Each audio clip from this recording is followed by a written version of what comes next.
Sir मेरे को थोड़ा सा आप एक्सटेंड करो help, because now it is now up to Madan sir, तो he is expecting some changes to be done in that.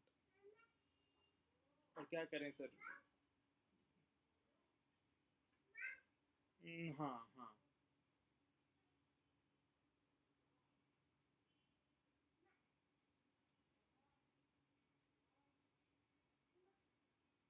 उनको बोलिए, रोहित जी को बोलिए कि एक कॉल करते हैं, नहीं तो अभी वो कॉल काट रहे हैं तो ठीक है, no problem. We'll just have a on call tomorrow morning. Whenever you say, I'll be on a call. We'll discuss and make him understand that this will be the final changes. I'll write it on email also. This will be the final change, because this will be just the CEO's changes.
Last वाला link आपने share नहीं किया और मेरे को लग रहा है कि वो तो बाकी है, इसके लिए हम now in voice of Shri Adar Kumar Mahapatra एवं तंकर परिवार वर्ग प्रभु चंदे तंकर परिवार एवं परिपर्शिक समस्त साभ्य कल्याण ପାଇଁ प्रार्थना निवेदन करे।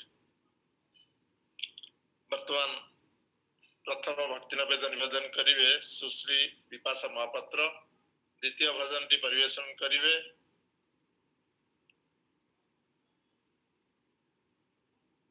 सुश्री संगीता महापात्र, तारपर भजन टी परिवेशन करिवे महेश्वता बेहरा, तारपरे परम श्रद्धा विभू सुंदर साहू परिवेशन करिवे एवं शेषरे सबु यूथ वॉलंटियर्स माने गोटे कोरस परिवेशन करिवे एवं कीर्तन परिवेशन करिवे नित्य कृष्ण नायक।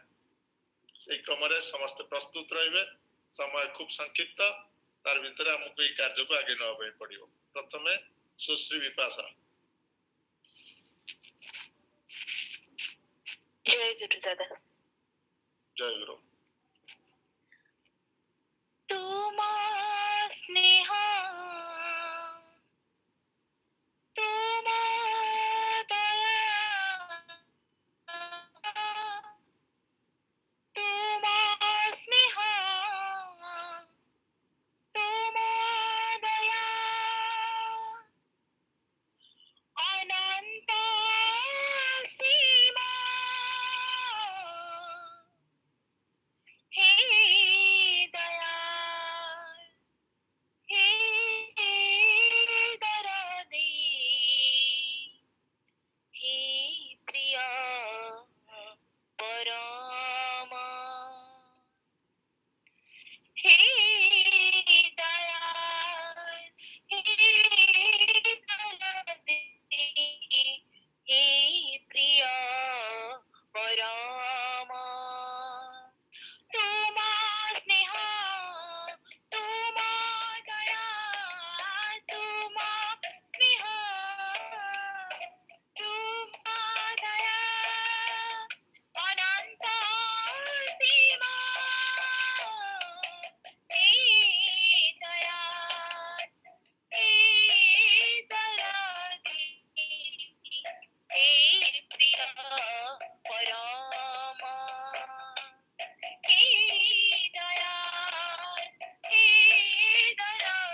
सुश्री संगीता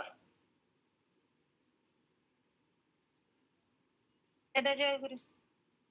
जय गुरु जय। তুমি আছো বলি মো দুনিয়ারে লাগি নাহি একা একা তুমি আছো বলি মো দুনিয়ারে লাগে নাহি একা একা তুমি আছো বলি মো দুনিয়ারে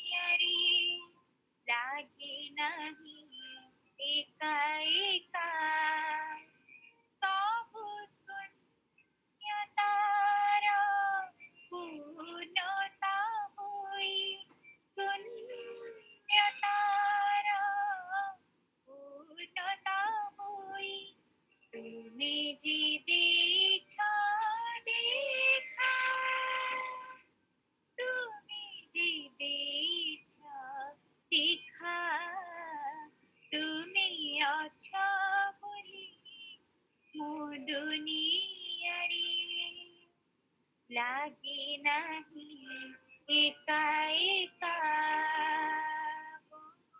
लागे नाही एका एका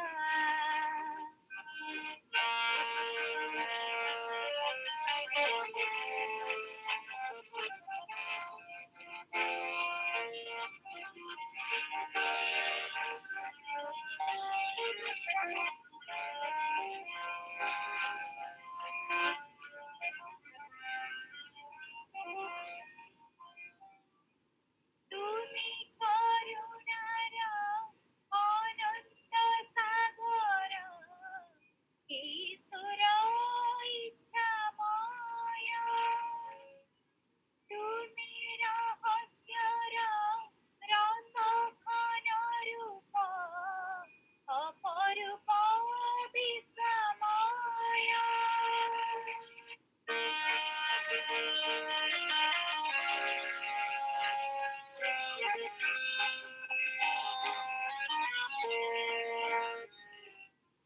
তুমি করুণার অনন্ত সাগর ঈশ্বর ইচ্ছাময় তুমি রহস্যর রসঘন রূপ অপরূপ বিস্ময় তুম বিনাই জীবনর রঙ্গ তুম বিনাই জীবনর রঙ্গ পড়ি যাই সিনাহিকা পড়ি যাই সিনাহিকা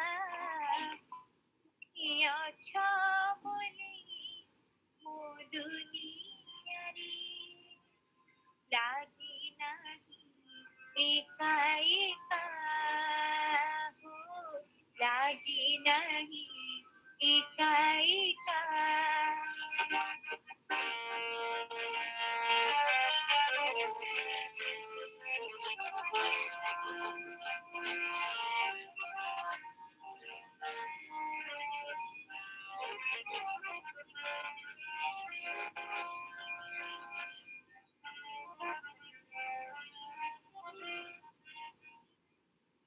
জীবন পথ পরিকারি তুমি আশার উদয় ভানু অসরা দুঃখর ছরা বরসারি রঙ্গর ইন্দ্র ধনু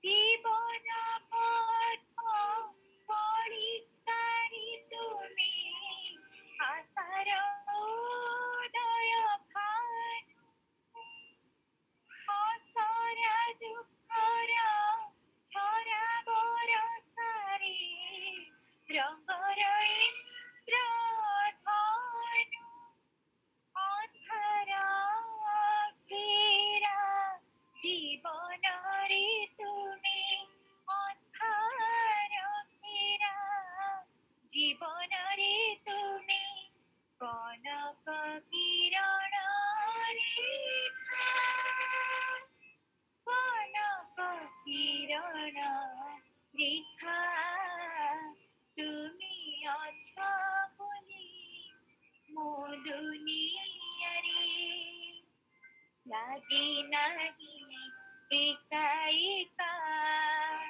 তুমি অছ বলি মো দুনিয়ারে লাগে नाही एका एका ସବୁ শূন্যতার পূর্ণতা হই শূন্যতার পূর্ণতা হই তুমি যে দিয়েছ দেখা তুমি যে দিয়েছ দেখা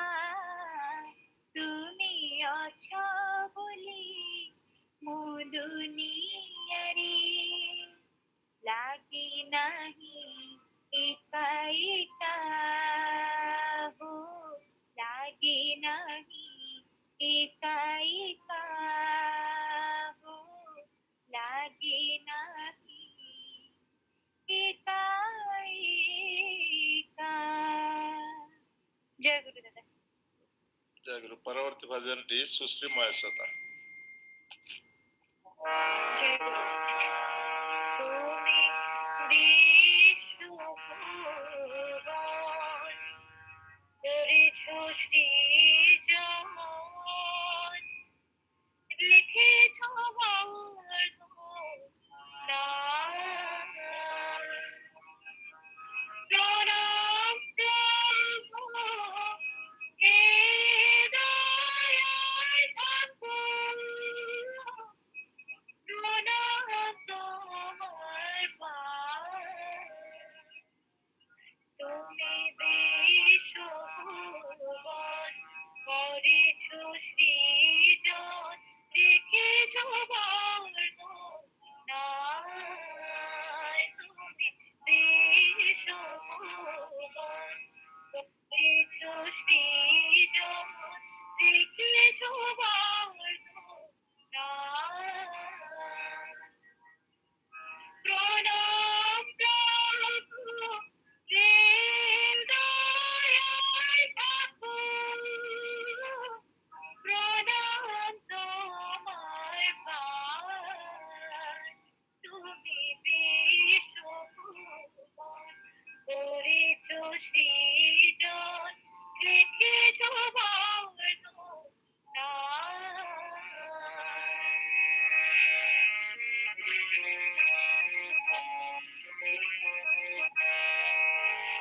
তুমি আদি তুমি অন্ত তুমি ইচ্ছা রাখো হে দয়াল সর্বজনে নাশ মৃত্যু ভয় তুমি আদি তুমি অন্ত তুমি ইচ্ছা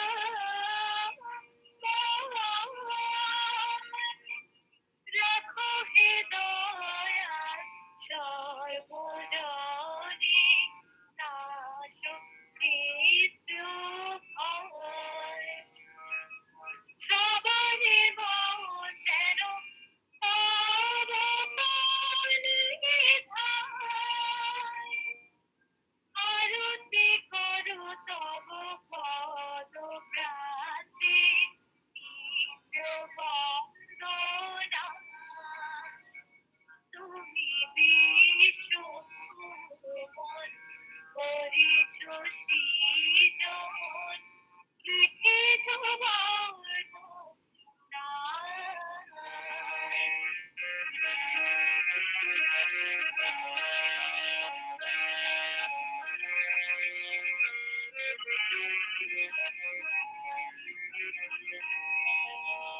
তুমি মুক্তি তুমি শক্তি শান্তি দয়া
সৃজন রেখেছ বর্ণনায় তুমি বিশ্ব করেছ সৃজন রেখেছ বর্ণনায় প্রণাম প্রভু হে দয়াল ঠাকুর প্রণাম তোমার পায় তুমি বিশ্বময় করেছ সৃজন রেখেছ বর্ণনায় রেখেছ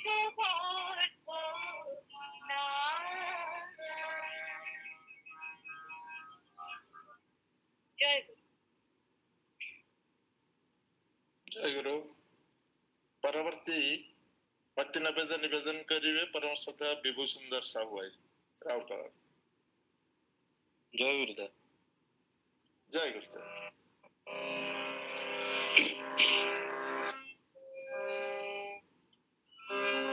सुंदर रूप तुमा हृदय चित्र समा परना देखी जा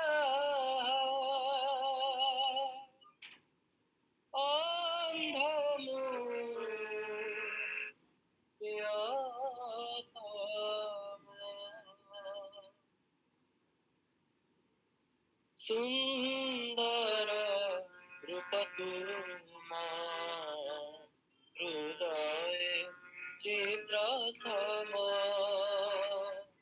सुंदर रूप तुमा हृदय चित्र समा विराजे अभिराम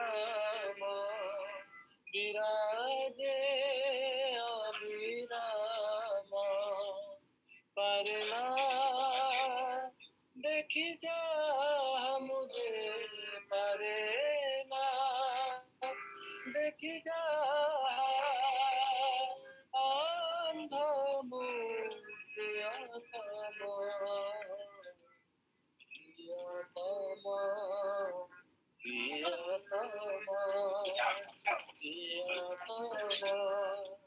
सुंदर रूप तुमा हृदय चित्र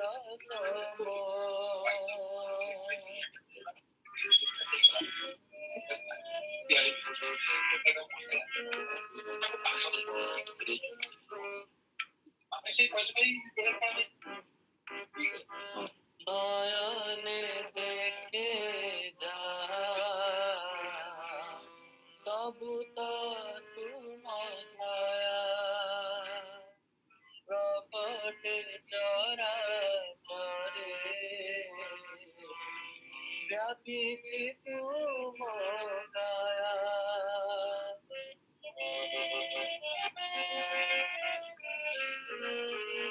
नयने देखे जा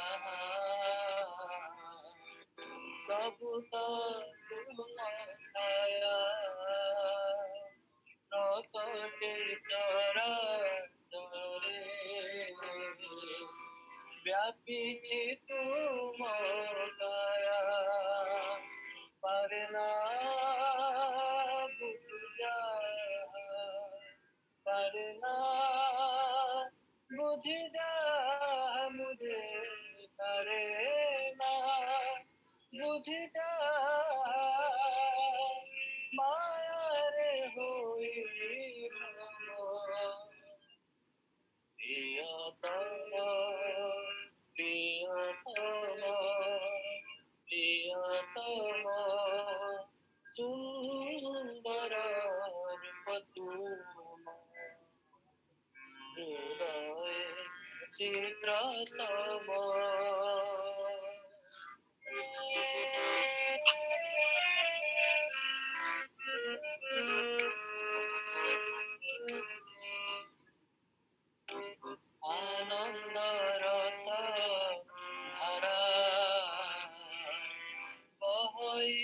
ରସ ସାରା ସେ ପ୍ରେମ ପାରାବାରେ ଆସନ୍ତି ଗ୍ରହ ତାରା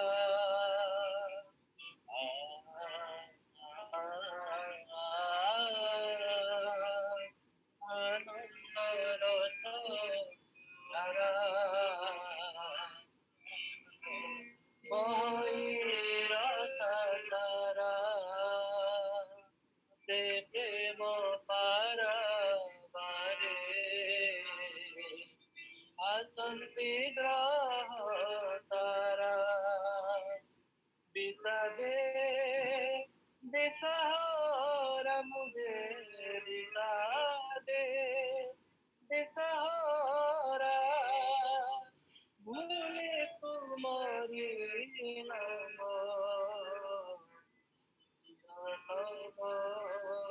প্রিয়তম প্রিয়তম সুন্দর রূপ হৃদয় চিত্র সম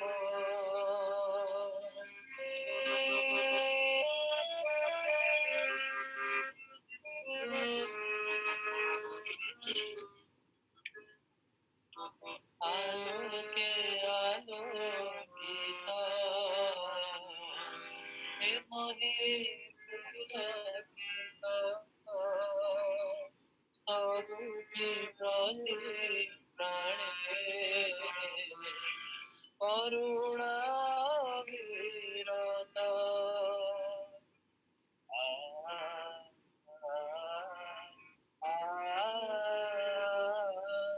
আলোকে আলোকিত হে মহি পুলকিত সবুটি প্রতি প্রাণে করুণা বিরত পিতাপে মরে দহি পিতাপে মরে দহি মুঝে পিতাপে মরে দহি অজ্ঞান মূঢ়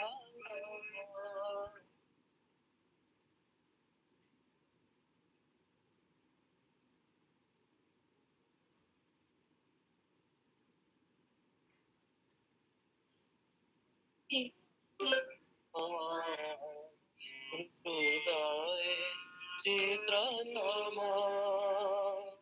সুন্দর রূপ তুম হৃদয় চিত্র সম বিরাজে অবিরাম বিরাজে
ସୁନ୍ଦର ଭାବରେ ଆଜିର ଏହି ଭକ୍ତି ନିବେଦ୍ୟ ସମାପ୍ତ ହୋଇଛି।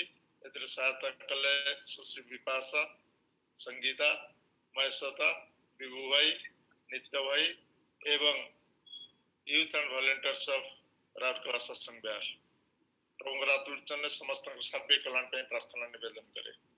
ଆଜିର ଏହି ସତ୍ସଙ୍ଗ ନିବେଦନ କରିଛନ୍ତି ଠାକୁରଙ୍କର ସହପ୍ରତିନିଧି ଅଧର କୁମାର ମହାପାତ୍ର ଏବଂ ଏକ ଅନ୍ୟାନ୍ୟ ପ୍ରୟାସ ତାଙ୍କର। ଆଉ ଏଇ ପ୍ଲାଟଫର୍ମରେ ପ୍ରଥମେ ଏଇ ସବୁ ମୁଁ ଅନୁଭବ କରେ, ଉପଲବ୍ଧି କରେ ସେଇଟା ସେ ନିଜର ପରିବାର ପାଇଁ, କିଏ ନିଜର ବାପା ମାଙ୍କ ପାଇଁ, କିଏ ପିଲାମାନଙ୍କ ପାଇଁ, କିଏ ଜନ୍ମଦିନ ପାଇଁ, କିଏ ବିବାହ ବାର୍ଷିକ ପାଇଁ ରହନ୍ତି, ସିଏ କିନ୍ତୁ ଆଜି ସତ୍ସଙ୍ଗ ନିବେଦନ କରିଛନ୍ତି। ଏଇ ଯେ ରାଉରକେଲାର ଭଲେଣ୍ଟିୟର ଗୁରୁ ଭାଇ ମାନେ ଏତେ ସୁନ୍ଦର ଭାବରେ ଆଜି ସତତ ଦିବସଟାକୁ ପାଳନ କରିଛନ୍ତି ଏବଂ ଆଗାମୀ ଦିନ ଗୁଡ଼ିକ ତାଙ୍କର କିଭଳି ସୁନ୍ଦର ଭାବରେ ପାଳିତ ହଉ ଏହି ସତ୍ସଙ୍ଗ, ସେଥିପାଇଁ ସମସ୍ତଙ୍କର ମଙ୍ଗଳ ପାଇଁ ସେ ଆଜି ପ୍ରାର୍ଥନା କରିଛନ୍ତି। ପ୍ରଭୁଙ୍କର ଆତୁଳଚରଣରେ ଅଧର ଭାଇ, ତାଙ୍କ ପରିବାର ବର୍ଗ ଏବଂ এই সমস্ত ୟୁଥ୍ ଆଣ୍ଡ ଭଲେଣ୍ଟିୟର୍ସ ଏବଂ ଯେଉଁମାନେ ଆଜି ସମସ୍ତେ ଉପସ୍ଥିତ ସମସ୍ତଙ୍କର ସର୍ବେ କଲ୍ୟାଣ ପାଇଁ ମୁଁ ମଧ୍ୟ ପ୍ରଭୁଙ୍କ ପାଖରେ ଆଜି ପ୍ରାର୍ଥନା ନିବେଦନ କରେ। ଆଉ ଗୋଟେ ଅନନ୍ୟ କଥା ହେଉଛି ଆଜି ଯେଉଁ କୋରସ୍ ପରିବେଷଣ କଲେ ୟୁଥ୍ ଆଣ୍ଡ ଭଲେଣ୍ଟିୟର୍ସ ମାନେ, ତାଙ୍କର ଯେ ଯାହାଙ୍କର ନାଁରେ ଲେଖା ହେଇଥିଲା ସିଏ କିନ୍ତୁ ଅନୁରୋଧ କଲେ ଯେ ମୋ ନାଁଟା କହିବାର ଆବଶ୍ୟକତା ନାହିଁ, କାରଣ ଏଥିରେ ସମସ୍ତଙ୍କର ସହଯୋଗ ରହୁଛି। ସମସ୍ତଙ୍କର ସହଯୋଗ ପାଇଁ ଏହା ସୁନ୍ଦର ଭାବରେ ପରିପାଳିତ ହେଉଛି, ସୁନ୍ଦର ଭାବରେ ଏଇଟା ଆମେ ପରିବେଷଣ କରିପାରୁଛୁ। ତେଣୁ ଏଥିରେ ସମସ୍ତଙ୍କର ଭାଗିଦାର ଅଛି। ଏଇଟା ଯେ ଆଜି ପ୍ରଥମେ ପଢା ହେଲା ଅର୍ଥମାନ ଯଶ ଇତ୍ୟାଦି ପାଇବା ଆଶାରେ ମତେ ଠାକୁର ସେ ଭକ୍ତ ନାହିଁ, ତାର ଏକ ନିଛକ ନମୁନା। ଯାଉ ପିଲାମାନେ ତୁମମାନେ ସମସ୍ତେ ଏଇଭଳି ଜୀବନ ଆଦର୍ଶକୁ ଧରିଛ, ତାଙ୍କୁ ମୁଖ୍ୟ କରି ଚାଲ, এইটা ସବୁବେଳେ তোমার জীবনে প্রতিফলিত হও, এই প্রভুଙ୍କ ପାଖେ ପ୍ରାର୍ଥନା କରେ। ଜୟ ଗୁରୁ। ଆଜି ସମୟ ମୋ ହାତରୁ ଆଜି ବାହାରି ଯାଇଛି, ମୋ ଇଏ ଭିତରେ ନାହିଁ। ଡେରିରେ ଆଜି ସତ୍ସଙ୍ଗଟି କିଭଳି ହେଇଯାଇଛି ମୋର ସୀମାର ବାହାର ଚାଲି ଯାଇଛି। ଯାହା ହଉ ଡକ୍ଟର ସ୍ମାରକ ରଞ୍ଜନ ରାଉତ ଲକ୍ଷ୍ନୌରୁ ସେ ଆମ ସହିତ ଯୋଗଯୁକ୍ତ, ତାଙ୍କୁ ସଂକ୍ଷିପ୍ତ ସମୟ ଭିତରେ ସେ ଆଜି ସୁନ୍ଦର କଥା କେତୋଟି ତୋଳି ଧରିବେ। ପରବର୍ତ୍ତୀ ଅବସ୍ଥାରେ ପୁଣି ଆମେ ସେ ବିଷୟରେ ଚିନ୍ତା କରିବୁ। ଡକ୍ଟର ସ୍ମାରକ ଅନୁରୋଧ କରିବି ସେ କଥା ରଖିବେ। ଜୟ ଗୁରୁ।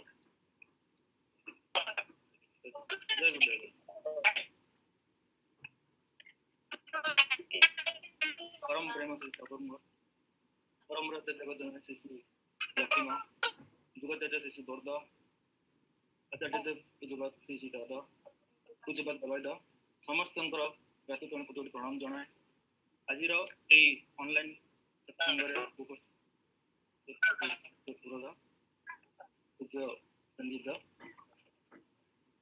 सत्संगर पंचदायी कर्मीवृंद गुरुव्रतवृंद एवं भक्तिमती मातृमंडली समस्त को मोर राह प्रति आज ऑनलाइन सत्संग सृष्टि ऑनलाइन सत्संग जो आटमोस्फियर आजिकल चली तार प्रादुर्भाव हमार मेन कारण हूँ आम कोविड पैंडेमिक गति कर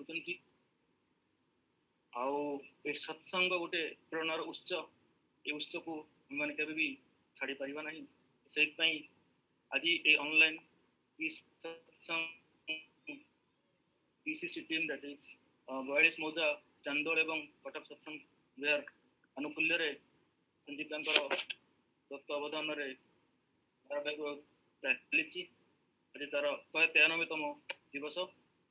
आउ सत्संग मुझे संक्षिप्त कहे जे मो दीक्षा निये जिते बड़े मु रेभेन्सा रे +2 पढ़ुली मोर पूज्य ऋतिक कृष्णचंद्र जेना माध्यम दीक्षित हुए सी भी ये ऑनलाइन पार्टनर अच्छा ऋतिक दादा पूज्य अमर दास सी भी अच्छा सी भी मूलतः ठाकुर कथा तोली धरवे ये आउ जिते बड़े मु कटक थी से टाइम रे चेष्टा करे वीकली सत्संग विहार रे संडे एवं एससीबी रे जो फर्स्ट फ्राइडे सत्संग मंथली अटेंड करिया पई आउ मते लागे ई सत्संग अटेंड करी कि मु मोर जीवन को बढ़िबार जो उत्सटा पाउतली सेठी ଆଉ ସେଥିପାଇଁ ଆମେମାନେ ସମସ୍ତେ ସତ୍ସଙ୍ଗ ପ୍ରେମୀ ସତ୍ସଙ୍ଗ ପାଇଁ ବ୍ୟାକୁଳ ହେଇକି ଅନଲାଇନ୍ ସତ୍ସଙ୍ଗ କରୁଛନ୍ତି। ଆଜି almost housefull 251 to 36 attendee already attend କରିଲେଣି। ମୁଁ ଆଉ ଜଷ୍ଟ ଠାକୁରଙ୍କର କିଛିଟା କଥା କହିବାକୁ ଚେଷ୍ଟା କରିବି। ତ ଆଜି ସତାନ ଶରଣରେ ପଢ଼ା ହେଲା ସଦ୍ଗୁରୁଙ୍କର ଶରଣାପନ୍ନ ହୁଅ, ସତ୍ ନାମ ମନ୍ଦନ କର ଆଉ ସତ୍ସଙ୍ଗର ଆଶ୍ରୟ ଗ୍ରହଣ କର। ମୁଁ ନିଶ୍ଚୟ କରି କହୁଛି ତୁମକୁ ତୁମର ଉନ୍ନୟନ ପାଇଁ ଭାବିବାକୁ ପଡ଼ିବ। ମତେ ଲାଗେ ଏଇ ଯୋଉ ଅଭୟ ବାଣୀ ଆମେ ପାଇଛନ୍ତି, ସେ ବାଣୀକୁ ପରିଚାଳିତ କରିବା ପାଇଁ ଏ ସତ୍ସଙ୍ଗର ଆୟୋଜନ ଚାଲିଛି। ତ ଠାକୁର ଗୋଟେ ଜାଗାରେ ଶ୍ରୀ ଡେଫିନେସନ ଦେଇ କହୁଛନ୍ତି ସତେ ସଂଯୁକ୍ତିর সহিত তদ্গতি সম্পন্ন যারা তারাই সৎসঙ্গী আর তাদের মিলন ক্ষেত্রেই হলো সৎসঙ্গ। তো ସେଥିପାଇଁ ଠାକୁରଙ୍କ এই ବାଣୀ ଭିତରେ ଅଛି ଯେ ସତେ ସଂଯୁକ୍ତିର ସହିତ ତଦ୍ଗତି ସମ୍ପନ୍ନ ଯାରା ତାରାଇ ସତ୍ସଙ୍ଗୀ। ଆମେମାନେ ସତ୍ସଙ୍ଗ କରୁଛନ୍ତି, ସତ୍ସଙ୍ଗ ପାଇଁ ଆମେ ସତ୍ସଙ୍ଗୀ ହେବାକୁ ପଡ଼ିବ। ସତ୍ସଙ୍ଗୀ ହେବା ପାଇଁ ହେଲେ ସତରେ ସଂଯୁକ୍ତି ହେବାକୁ ପଡ଼ିବ। ଆଉ ଏ ସତରେ ସଂଯୁକ୍ତି ହେବାର ଯୋଉ ପଦ୍ଧତି, ଯୋଗଯୁକ୍ତ ହେବାର ଯୋଉ ପଦ୍ଧତି, ତାହା ହିଁ ହେଉଛି ଦୀକ୍ଷା। ଏ ଦୀକ୍ଷା ବିଷୟରେ କିଛି ବେଶୀ କଥା ଆଲୋଚନା କରିବି, ଯାହା ମତେ ହୃଦୟଙ୍ଗମ କରେ ଠାକୁରଙ୍କର ବହୁତ ଫାଷ୍ଟ। ଦୀକ୍ଷା ବିଷୟରେ ଗୋଟେ ଦିଟା କଥା ଠାକୁରଙ୍କର କହିବି। ଠାକୁର କହୁଛନ୍ତି ଦୀକ୍ଷା ମାନେ ତାଇ ନିଷ୍ଠା ଆକୁତିର ସହିତ যার অনুশীলনের ভিতর দিয়ে মানুষ সব দিক দিয়ে দক্ষ হয়ে ওঠে। সর্বতভাবে দক্ষ হওয়াই দীক্ষার মৌলিক উদ্দেশ্য, উন্নতির কৃষ্টিতন্ত্র। ସେଥିପାଇଁ ଠାକୁର ଏଠି କହୁଛନ୍ତି ନିଷ୍ଠା ଆକୁତିର ସହିତ ଆମେ କିଛି ବେସିକ ପ୍ରିନ୍ସିପଲ ଯଦି ପାଳନ କରିବା, ନିଷ୍ଠା ରଖିବା ଏବଂ ଆକୁତିର ସହିତ ଯଦି ପାଳନ କରିବା, ସେ ପଦ୍ଧତି ହେଉଛି ଦୀକ୍ଷା। ଆଉ ସେଇ ଏକା ଜିନିଷକୁ ଠାକୁର ଆଉ ଗୋଟେ ଜାଗାରେ ଠାକୁରଙ୍କର ଏକା କନସେପ୍ଟ ବହୁତ ଜାଗାରେ ବହୁତ ପ୍ରକାର ସେ ବିଶ୍ଳେଷଣ କରିଛନ୍ତି। ସେଥିପାଇଁ ଠାକୁରଙ୍କର ଲିଟରେଚର ତାକୁ ଅଧ୍ୟୟନ କରିଲେ ଆମେ ବହୁତ ସହଜ ହୋଇଯାଏ ତାଙ୍କ କଥା ବୁଝିବା ପାଇଁ। ସେ ଦୀକ୍ଷା କଥା କହୁଛନ୍ତି ଆଉ ଗୋଟେ ଜାଗାରେ ଯେ ଈଶ୍ୱରଙ୍କ ନିକଟରୁ ଯାହା ଆମେ ପାଇଛୁ, ଆମମାନଙ୍କର ଉଦ୍ଗୀତ ସହିତ ଉଦ୍ଗତି ସହିତ ତୁରନ୍ତ ହୋଇ ଉଠିଛି ଯାହା, ତାହା ହିଁ ଆମମାନଙ୍କର ସ୍ୱଭାବ ଓ ପ୍ରକୃତି। ଆଉ ଏ ପ୍ରକୃତିକୁ ନିୟନ୍ତ୍ରଣ କରି ସତ୍ତାକୁ ପରିପୁଷ୍ଟ ଓ ପରିବର୍ଦ୍ଧିତ କରିବା ହିଁ ହେଉଛି କର୍ତ୍ତବ୍ୟର ପଥ। ଆଉ ସେଇ ଚଳନାର ଭିତର ଦେଇ ବିଧି ନିର୍ଦ୍ଦେଶ ହିଁ ହେଉଛି ଉପଦେଶ ବା ଦୀକ୍ଷା। କିଛି ଗୋଟେ କଥା ମୁଁ ଜଷ୍ଟ କହିବି ଯେ ଠାକୁର କହୁଛନ୍ତି ଈଶ୍ୱରଙ୍କ ଠାରୁ ଆମେ ଯାହା ପାଇଛୁ, ଆମେ କ'ଣ ପାଇଛୁ ଈଶ୍ୱରଙ୍କ ଠାରୁ? ଆମେ ଯଦି ଜନ୍ମଗ୍ରହଣ କରନ୍ତି, ଆମ ପିତାମାତାଙ୍କ ସ୍ୱୀକୃତି ଅନୁସାରେ ଆମେ କିଛି ଗୁଣ ନେଇକି ଆସିଥାଉ। ସେ ଗୁଣକୁ ସଂସ୍କାର ବା ଇନଷ୍ଟିକ୍ଟ କୁହାଯାଏ। ଆଉ ସେ ଇନଷ୍ଟିକ୍ଟକୁ ଆମେ କିଭଳି ଭାବରେ ଆଗକୁ ପରିବର୍ତ୍ତିତ କରିପାରିବା, ସେଇ ରାସ୍ତାଟାକୁ ଦେଖିବାର ଯୋଉ ପଦ୍ଧତି, ସେଟା ହେଉଛି ଦୀକ୍ଷା। ତ ଆଜି ବି ବହୁତ ବଢିଆ ଭାବରେ କୀର୍ତ୍ତନ କରାହେଲା ଯେ କେତେ ଜନ୍ମ ଆମେ ପାଇଛୁ, କିନ୍ତୁ ଏଇ ଜନ୍ମରେ ଆମେ ପ୍ରିୟ ପରମକୁ ଧରିକି ଧନ୍ୟ ହେଇଛୁ। ଆଉ ଏଇ ଯୋଉ ଲାଇଫ, ଯୋଉ ଜୀବନ କଥା ଆମେ କହୁଛନ୍ତି, ଲାଇଫଟା ବହୁତ କମ୍ପ୍ଲେକ୍ସ। ଏଠି ବହୁତ ଲୋକ ବହୁତ ଏଠି ସମାଗମ ଆମେ ହେଇଛୁ ଅନଲାଇନ୍ ପ୍ଲାଟଫର୍ମ ମାଧ୍ୟମରେ। ସମସ୍ତଙ୍କର ଏକ୍ସପିରିଏନ୍ସ ନିଶ୍ଚିତ ଭାବରେ କହିବ ଯେ ଲାଇଫ ବହୁତ କମ୍ପ୍ଲେକ୍ସ ନିଜର ବୟସ ଏବଂ ଅଭିଜ୍ଞତା ଅନୁସାରେ। ଆଉ ଏଇ ପରିପ୍ରେକ୍ଷୀରେ ଠାକୁର ଗୋଟେ ଜାଗାରେ ଲାଇଫର ଡେଫିନେସନ ଦେଇକି କହୁଛନ୍ତି the fusional utterance that evolves into being with responsive becoming is life। ଯେତେବେଳେ ଗୋଟେ ଜାଗର ଫର୍ମେସନ ହୁଏ, ସେଇ ଟାଇମରେ ଗୋଟେ ସତ୍ତାର ତିଆରି ହୁଏ that evolves into being। କିନ୍ତୁ ସେ ସତ୍ତାକୁ ଆଗକୁ ବଢିବା ପାଇଁ ହେଲେ ଆମକୁ ରେସ୍ପନ୍ସିଭ ବିକମିଂ ଲାଗିବ। ବିକମିଂ ମାନେ ବର୍ଦ୍ଧନ ଦିଗରେ ଯିବାକୁ ପଡିବ, କିନ୍ତୁ ଦାୟିତ୍ୱ ବୋଧତା ମୂଳକ। ଦାୟିତ୍ୱହୀନ ହେଇକି ବର୍ଦ୍ଧନ ଦିଗରେ ଚାହିଁଲେ ସେଟା ଗୋଟେ ବିକୃତିରେ ପରିଣତ ହୁଏ। ତାକୁ ମୁଁ ଜଷ୍ଟ ଟିକେ ଗୋଟେ ଏକ୍ସାମ୍ପଲ କହିକି କହିବାକୁ ଚେଷ୍ଟା କରିବି। ଯେତେବେଳେ ଗୋଟେ ମଞ୍ଜି ଗୋଟେ ମାଟିରେ ପଡେ, ସେତେବେଳେ ମଞ୍ଜିଟା ମ୍ୟାକ୍ସିମମ୍ ଚାନ୍ସରେ ଗୋଟେ ପୂର୍ଣ୍ଣାଙ୍ଗ ଗଛରେ ପରିଣତ ହୁଏ। କିନ୍ତୁ ତା ପାଇଁ ଗୋଟେ ଉର୍ବର ଯଦି ଜମି ହୁଏ ଏବଂ ଯଦି ପୋଷଣ ଠିକ ପରିମାଣ ଦେଇପାରନ୍ତି, ପାଣି ବାୟୁ ଠିକ ମିଳେ, ତାହେଲେ ସିଏ ପ୍ରକୃଷ୍ଟ ଭାବରେ ଗୋଟେ ଗଛରେ ପୂର୍ଣ୍ଣାଙ୍ଗ ଗଛରେ ପରିଣତ ହୁଏ। ଏଇଟା ଗୋଟେ ଏକ୍ସାମ୍ପଲ ଅଫ ରେସ୍ପନ୍ସ ବିକମିଂ। ସେଭଳିଆ ବହୁତ ଜାଗାରେ ଆମେ ସତ୍ସଙ୍ଗର ଏକ୍ସାମ୍ପଲ ଶୁଣିଛନ୍ତି ଯେ ଆମର ଜୀବନଟା ଗୋଟେ କଞ୍ଚା କାଦୁଅର ପିଣ୍ଡୁଳା ଭଳି ଯେତେବେଳେ ଆମେ ଜନ୍ମଗ୍ରହଣ କରୁ, ଯଦି ଆମେ ଖିଆଲ ମାଫିକ ଚଳନ ଚଳିବା, ତାହେଲେ ସେଟା ପରବର୍ତ୍ତୀରେ ବିକୃତ ରୂପ ଧାରଣ କରେ। ଆଉ ଯଦି ଆମେ ମାନେ କିଛି ବେସିକ୍ ପ୍ରିନ୍ସିପଲ୍ ନେଇ ଚାଲିବା ତାହେଲେ ଆମେ ରେସ୍ପନ୍ସିଭ୍ ବିକମିଂ ଦିଗରେ ଗତି କରିବା। ବେସିକ୍ ପ୍ରିନ୍ସିପଲ୍ ଯୋଉ ବିଧାନ ଯିଏ ଆମକୁ ଦେଖାଇ ଦିଅନ୍ତି ସିଏ ହେଉଛନ୍ତି ଗୁରୁ, ସିଏ ହେଉଛନ୍ତି ପ୍ରେରିତ ପୁରୁଷ, ଯେ ଯୁଗ ଯୁଗ ଆସନ୍ତି ଆମମାନଙ୍କୁ ଦେଖିବା ପାଇଁ କି ସେ ରାସ୍ତା କ'ଣ ଆଗକୁ ବଢିବାର। ସୁନ୍ଦର ଭାବରେ ଠାକୁର ଗୋଟେ ଜାଗାରେ ପ୍ରେରିତ ପୁରୁଷ ବା ପ୍ରଫେଟର ଡେଫିନେସନ ଦେଇ କହୁଛନ୍ତି who is prophet and who is disciple। ଠାକୁର କହୁଛନ୍ତି ଯେ he who explains the law of life with its inner intent by which people can conceive and act accordingly to have a propitious prolonged go of life is a prophet। ମାନେ ଯିଏ ଏଇ ଲାଇଫର ଲ ଲାଇଫର ଯୋଉ ବିଧାନ ବହୁତ ଭଲ ଭାବରେ ଜାଣନ୍ତି ଏବଂ ଯୁଗ ମାଫିକ ସେ କଥାକୁ ଲୋକମାନଙ୍କୁ କୁହନ୍ତି, କହିଲେ ହବନି, ସେ କଥା ଲୋକମାନେ ବୁଝିବା ଦରକାର। ଲୋକମାନେ ତାକୁ ବୁଝିକି ହୃଦୟଙ୍ଗମ କରିପାରନ୍ତି ଆଉ ହୃଦୟଙ୍ଗମ କରିକି ଆମ ଜୀବନ ଗତିକୁ ଆଗକୁ ବଢାନ୍ତି, ସିଏ ହିଁ ହଉଛନ୍ତି ପ୍ରଫେଟ। ସେଇଥିପାଇଁ ଯୁଗ ଯୁଗ ଧରିକି ସେ ଆସନ୍ତି, ଲୀଳା କରନ୍ତି ଆଉ ବିଭିନ୍ନ ଯୁଗରେ ବିଭିନ୍ନ କୌଣସି ମାନେ ଆପଣଙ୍କର କିଛି ଘଟଣାକୁ ଘଟେଇକି ସିଏ ବୁଝିବାକୁ ଚେଷ୍ଟା କରନ୍ତି ଯେ ମୁଁ ଭଗବାନ, ମୁଁ ସେଇ ପ୍ରେରିତ ପୁରୁଷ। ଏଇ ଯୁଗରେ ସିଏ ଆସିଛନ୍ତି ତଥାକଥିତ କଥୋପକଥନରେ ଆମର ପ୍ରାକ୍ଟିକାଲ ପ୍ରୋବ୍ଲେମକୁ ସିଏ ସେଇ 22 ଖଣ୍ଡ ଆଲୋଚନା ପ୍ରସଙ୍ଗ ଲେଖା ହେଇଛି, ନାନା ପ୍ରସଙ୍ଗ କଥା ପ୍ରସଙ୍ଗ ସବୁ ଜାଗାରେ ମେସେଜ 9 ଖଣ୍ଡ। ତ ଏଇ ସବୁ ମାଧ୍ୟମରେ ସିଏ ପ୍ରାକ୍ଟିକାଲ ୱେରେ ଆମକୁ ସବୁ କିଛି ଆନାଲିସିସ୍ କରିକି ବୁଝି ଯାଇଛନ୍ତି। Who is disciple? ସେ କହୁଛନ୍ତି a disciple is he who is disciplined with active untittering adherence according to his holy sayings। ଯାହା କହିଦେଲେ ତାଙ୍କର ଯୋଉ ହୋଲି sayings, ତାଙ୍କର ଯୋଉ ବାଣୀ, ମୁଖ ନିଶ୍ଚିତ ବାଣୀ, ଶ୍ରୀହସ୍ତ ଲିଖିତ ସତ୍ୟାନୁଷ୍ଠାନ ଗ୍ରନ୍ଥ ଯୋଉ ବାଣୀ ଲେଖା ହେଇଛି ସେଇଗୁଡାକୁ ଯଦି ଆମେ ଡିସିପ୍ଲିନ ୱେରେ ପାଳନ କରିପାରିବା without any hesitation, ତାହେଲେ ଆମେ ଡିସାଇପଲ ବା ତାଙ୍କର ଶିଷ୍ୟତ୍ୱର ଆଖ୍ୟା ଆମକୁ ଦେଇପାରିବା।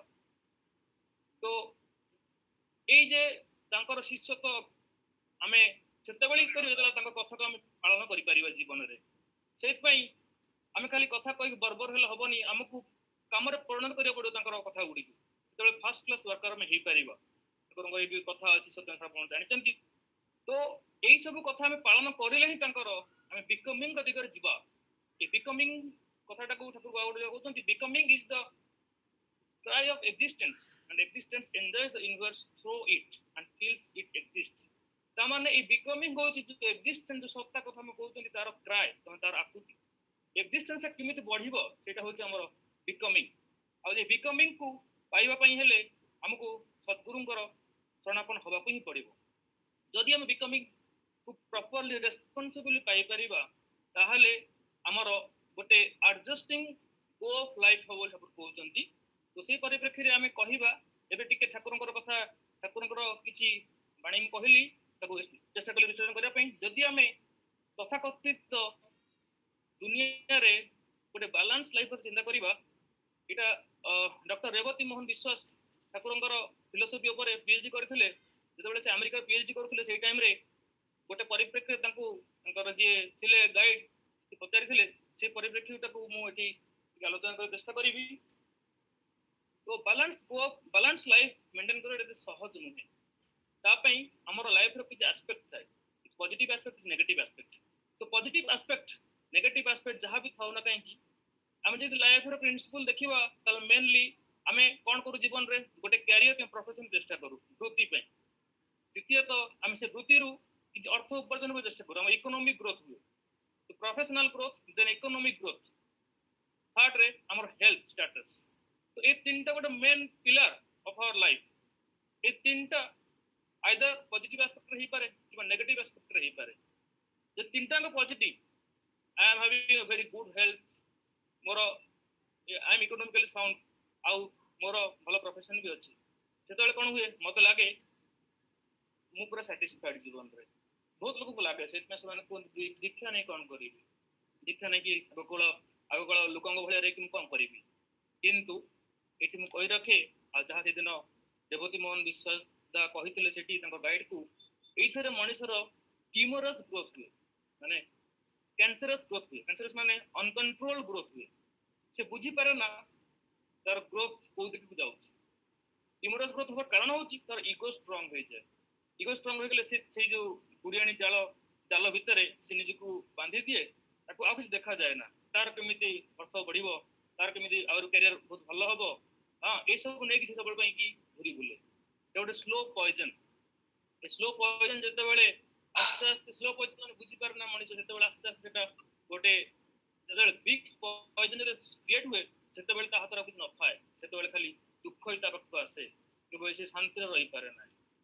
ଆଉ ଗୋଟେ ଦିଗ ଚିନ୍ତା କରିବା, ସପୋଜ ଗୋଟେ ଲୋକ ପାଖରେ ଯାହା ସବୁ ମୁଁ କହିଲି basic pillars of the life କିଛି ନାହିଁ, all are negative, no economic growth, no proper, no health strategy is also not good, सेठी कोन हबो, सेठी से डिप्रेशन जीवो, डिप्रेशन रु जाई कि लास्ट ଗୋଟେ बर्न आउट फेज रे अतिक्रम करिवो, ताको कोन सुइसाइडल आइडिएशन मेडिकल साइंस रे सुइसाइड टेंडेंसी तर आसबो सबल पई, मोर आ जीवन रो किछि मूल्य रहले मु जीवन को नष्ट करे चेष्टा करूछी। तो ए जे दीटा एक्सट्रीम मु कहली लाइफ रो दीटा कहि डेंजरस, सब किछि पाइले डेंजरस, किछि न पाइले भी डेंजरस। आमे मैक्सिमम कहबी एटी मैक्सिमम जति लोग अछंती, मैक्सिमम लोक ए एक्सट्रीम रे नथांती, आमे भीतर कोठ थांती, सेति पई ए एक्सट्रीम भीतर कोठ हम उपटू होई जानती, सेही हमकु उपटू बे जो जीवन रूपी सागर रे उपटू होई कि आमे गति करंती, आमे बुझी परंतनी बाट बणा ही चलंती कुआडे जीवा। सेतिके बळे हमकु गुरु आसंती, गुरु माने अंधकार अंधकार जति आलोक को देखै दियंती रास्ता, लिटरली से हमकु हाथ धरि टाणी नियंती, हमकु किनारे लगे दियंती, कूलरे लगे दियंती। सेति पई ए बैलेंस लाइफ टा बहुत जरूरी, और सेटा पई आज दुनिया चाहूची कि सबकॉन्शियसली चाहूची, कॉन्शियसली चाहूची, किंतु पाउ नै। कारण जे गुरु भी न चले से पाइबो नहीं केबे ठाकुरंकर कथा। सेति पई हम मानको चलिया पड़िबो ए बैलेंस लाइफ को मेंटेन करिया पे हेले। आउ ए बैलेंस लाइफ मेंटेन करिबा, जो मेंटेन करिबा दीटा कथा, मेंटेन करिबा रो जो पद्धति ठाकुर ने मेंटेन करिबा रो जाजन। तो आ पई बेसिकली हम कोन करणी, आ पई बहुत सिंपल कथा ठाकुर कहचंती, हम माने नाम ध्यान करा नहीं रहिबा ताहले हम भितरे ऑटो एनालिसिस सिस्टम ता हमर जो अछि, जहा हमको दिया है छी बाय बर्थ, सेटा एक्टिव हो। सेत पे ठाकुर कहचंती नाम मनुष्य तीक्ष्ण करे, ध्यान मनुष्य को स्थिर और ग्रहणक्षम करे। सेति पई नाम मनुष्य तीक्ष्ण करे माने नाम हमको साफ करे ब्रेन को साफ करे, माने होची हमें हमर मन हो बहुत चंचल, सेत पई मरात्राय मंत्र।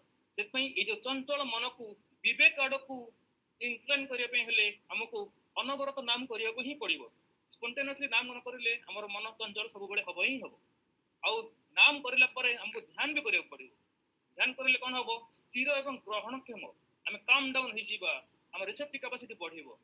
ठाकुर भाषा रे हमर मोटर सेंसरी कोऑर्डिनेशन कैपेसिटी बढ़िबो। मोटर सेंसरी कोऑर्डिनेशन कैपेसिटी बढ़िले हम माने आउरी आगु गति कर करिबा कंस्ट्रक्टिव वे रे। ई कथाटा मेडिकेशन कथाटा आ गोटे जगह ठाकुर आ गोटे के भलो एक्सप्लोर करि कहउचंती मेसेज रे, the psycho physical moulding of objects and affairs to fulfil the interest of the principal, unfurling the faculties of conception, perception, discretion and remembrance with a shortening of the reaction time is the fundament of concentration and meditation. Just ako short explain कर चेष्टा करिबी। ठाकुर कहउचंती हमें जहां भी हमर जीवन रे बाधा विपद सोशली जहां भी हो, सोशली हो, पर्सनली हो, जहां भी बाधा विपद आछी, जे कोन गोटे जिंस को हमें देखुचंती सेटार प्रथम देखला बेले हमको देखियो पड़िबो सेतरे मोर गुरुंकर कोन करणीय अछि करिया पे जिंस आउ ताधरे चारिटा जिंस हम ब्रेन रे एक्टिव करिया पड़िबो। चारटा कोन अछि कैपेसिटी अछि, परसेप्शन ताको ग्रहण करिया पड़िबो, कोन अछि जिंसटा कोन करले सुविधा होबो। कंसेप्शन तो कंसेप्चुअलाइज करिया पड़िबो, जिंसटा को किबळी हबे से जिंसटार कोन बैड हैबिट गुड हैबिट दोस डूज डोंट्स सब किछ मत एनालिसिस करिया पड़िबो। डिस्क्रिप्शन कोटा करबी कोटा न करबी सेटा भाबिया पड़िबो। लास्ट रिमेम्ब्रेंस ताको मन रखिबी, जिमिति सेही परिस्थिति में आउथर पड़िले तो सेही बेले ही रिएक्ट करिबी। किंतु ए जे चारटा जिंस हमर हबो with shortening of the reaction time, बहुत कम समय भीतर हम करिया पड़िबो। आ से कम समय करियो जेतेबेले मेडिटेशन कंसंट्रेट करे चलिबा। सेति पे सुंदर हो ठाकुर कहजंती परसेप्शन, कंसेप्शन, डिस्क्रिप्शन, रिमेम्ब्रेंस ए चारिटा फैकल्टी हम ब्रेन भीतर अछि त एक्टिव करे कि with shortening of the reaction time करिले ही हमें ठाकुरंकर सेही प्रिंसिपल अछि, प्रिंसिपल को हमें काम रे लगे कि आगु बढ़ी परिबा। तो এই হচ্ছে ଠାକୁରଙ୍କର ମେଡିଟେସନର ମୂଳ ଜିନିଷ ଯୋଉଟା ମତେ ବହୁତ ଭଲ ଲାଗେ ଇଏ କରିବା ପାଇଁ ଆପଣମାନଙ୍କ ସାମ୍ନାରେ କହିଲି। ଏଇ ଯେ ମେଡିଟେସନ କଥା ଅଛି ସେଇଟା ଆମ ମାନଙ୍କର କଣ ଦିଏ, ଆମକୁ ଗୋଟେ ପ୍ରେରଣା ଦିଏ, ଇମ୍ପେଟସ୍ ଦିଏ।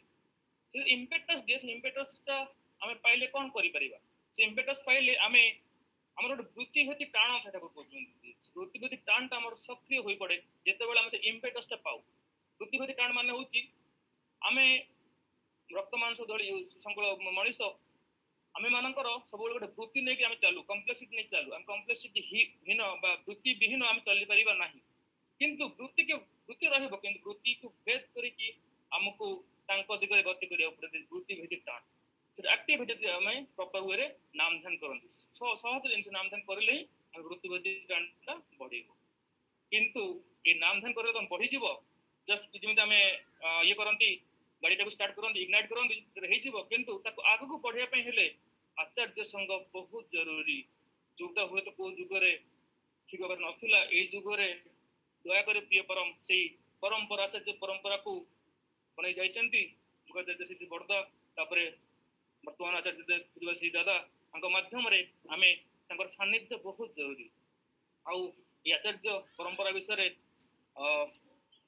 ବହୁତ ଡିଟେଲ୍ସରେ ଆମର ପୂଜ୍ୟ ଡକ୍ଟର ବିନାୟକ ଦା ଏଇ ସତ୍ସଙ୍ଗରେ ଏଇ ସତ୍ସଙ୍ଗରେ ଥରେ ବହୁତ ବଢିଆ ଆଲୋଚନା କରୁଥିଲେ। ମୁଁ ଶୁଣୁଥିଲି କାଲି ପରଦିନ ଅଛି ୟୁଟ୍ୟୁବରେ ଅଛି।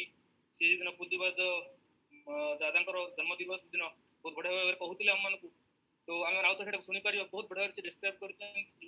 ଆଉ ଦୁଇଟା କଥା ତା ଦେହରେ କହିବାକୁ ଚାହେଁ ଯେ ଏବେ ରିସେଣ୍ଟଲି ପରମ ପୂଜ୍ୟବାଦ ଶ୍ରୀ ଦାଦା 3.5 crores ଦୀକ୍ଷାର କଥା କହିଛନ୍ତି। କେବେ ହୁଏତ କ୍ରୋର କଥାଟା ଇଣ୍ଡିଭିଜୁଆଲି କହିନଥିଲେ। ଏବେ ଏ ଯୋଉ କରାଳ ବିଷୟରେ ଆମେ ଗତି କରୁଛନ୍ତି, ଆଉ ଆହୁରି ହୁଏତ ବହୁତ କିଛି ଅଛି, କାରଣ ସେ ଦୂରଦୃଷ୍ଟ ପୁରୁଷ। ସେଥିପାଇଁ ସେ 3.5 crores ଆଟ୍ ଏ ଟାଇମ୍ ଆମକୁ ଆଶୀର୍ବାଦ ଦେଇଛନ୍ତି ଯେ ଏଇଟାକୁ ଆମେ କେମିତି ବହୁତ ଶୀଘ୍ର ବାସ୍ତବାୟିତ କରିପାରିବା। ଆଉ ଗୋଟେ କଥା, ଏଇ ଯୋଉ କନଫରେନ୍ସ ଯାଇଛି, ଇ କନଫରେନ୍ସ ଅକ୍ଟୋବର କନଫରେନ୍ସ, ସେତେବେଳେ ଯୋଉ ଦାଦା ନିଜେ ତାଙ୍କର କଥା ମାନେ ଇଂଲିଶରେ କହିଥିଲେ, ସେ କଥାକୁ ପୂଜନୀୟ ପିଙ୍କି ଦାଦା ନୋଟ୍ କରିଥିଲେ ଏବଂ ତାହାକୁ ସୋସିଆଲ ମିଡିଆରେ ବି ସିଏ ମାନେ ଇଏ କରାହେଇଛି, ପଠାହେଇଛି। ତାହେଲେ ଗୋଟେ କଥା ସେ କହୁଛନ୍ତି ଯେ how to achieve self achievement. Self achievement ଲାଭ କରିବା ପାଇଁ ହେଲେ ଆମ ମାନଙ୍କର ଦିଟା ରାସ୍ତା ଅଛି। ଆଇଦର ସେଲ୍ଫ ସେଣ୍ଟ୍ରିକ ଆମେ ଇଏ କରିପାରିବା, ଅର୍ ଆଇଡିଆଲ ସେଣ୍ଟ୍ରିକ ହିଁ କରିପାରିବା। ଯଦି ସେଲ୍ଫ ସେଣ୍ଟ୍ରିକ ଆମେ ଯିବା ତାହେଲେ ଆମେ ନିଜର ଗ୍ରେଟଫୁଲନେସଟାକୁ ପ୍ରୁଭ୍ କରିବାକୁ ଚେଷ୍ଟା କରୁ। ଆଉ ସେ ଗ୍ରେଟଫୁଲନେସ ପ୍ରୁଭ୍ କରିବାଟା କିଛି ମାନେ ନାହିଁ ବୋଲି ସେ ବାଣୀରେ ତାଙ୍କର ଶ୍ରୀମୁଖ ନିଶ୍ଚିତ କଥାରେ ସେ କହୁଛନ୍ତି। କିନ୍ତୁ ଅନ୍ୟ ଗୋଟେ ୱେ ହେଉଛି ଆଇଡିଆଲ ସେଣ୍ଟ୍ରିକ ୱେରେ ଯଦି ଆମେ ଯିବା ତାହେଲେ କ'ଣ ହବ? Will be the lover of becoming କଥା କହୁଥିଲି। ସେ କହୁଛନ୍ତି we should be a lover of becoming. କରିଲେ କ'ଣ ହବ? To achieve the peace and salvation of the human society. ଯଦି ଆମେ ଆଇଡିଆଲ ସେଣ୍ଟ୍ରିକ ୱେରେ ଯିବା ତାହେଲେ ପୁରା ମାନବ ସଭ୍ୟତା ପାଇଁ ପିସ୍, ଶାନ୍ତି ଏବଂ ମୁକ୍ତିର ରାସ୍ତା ଦେଖେଇ ପାରିବା।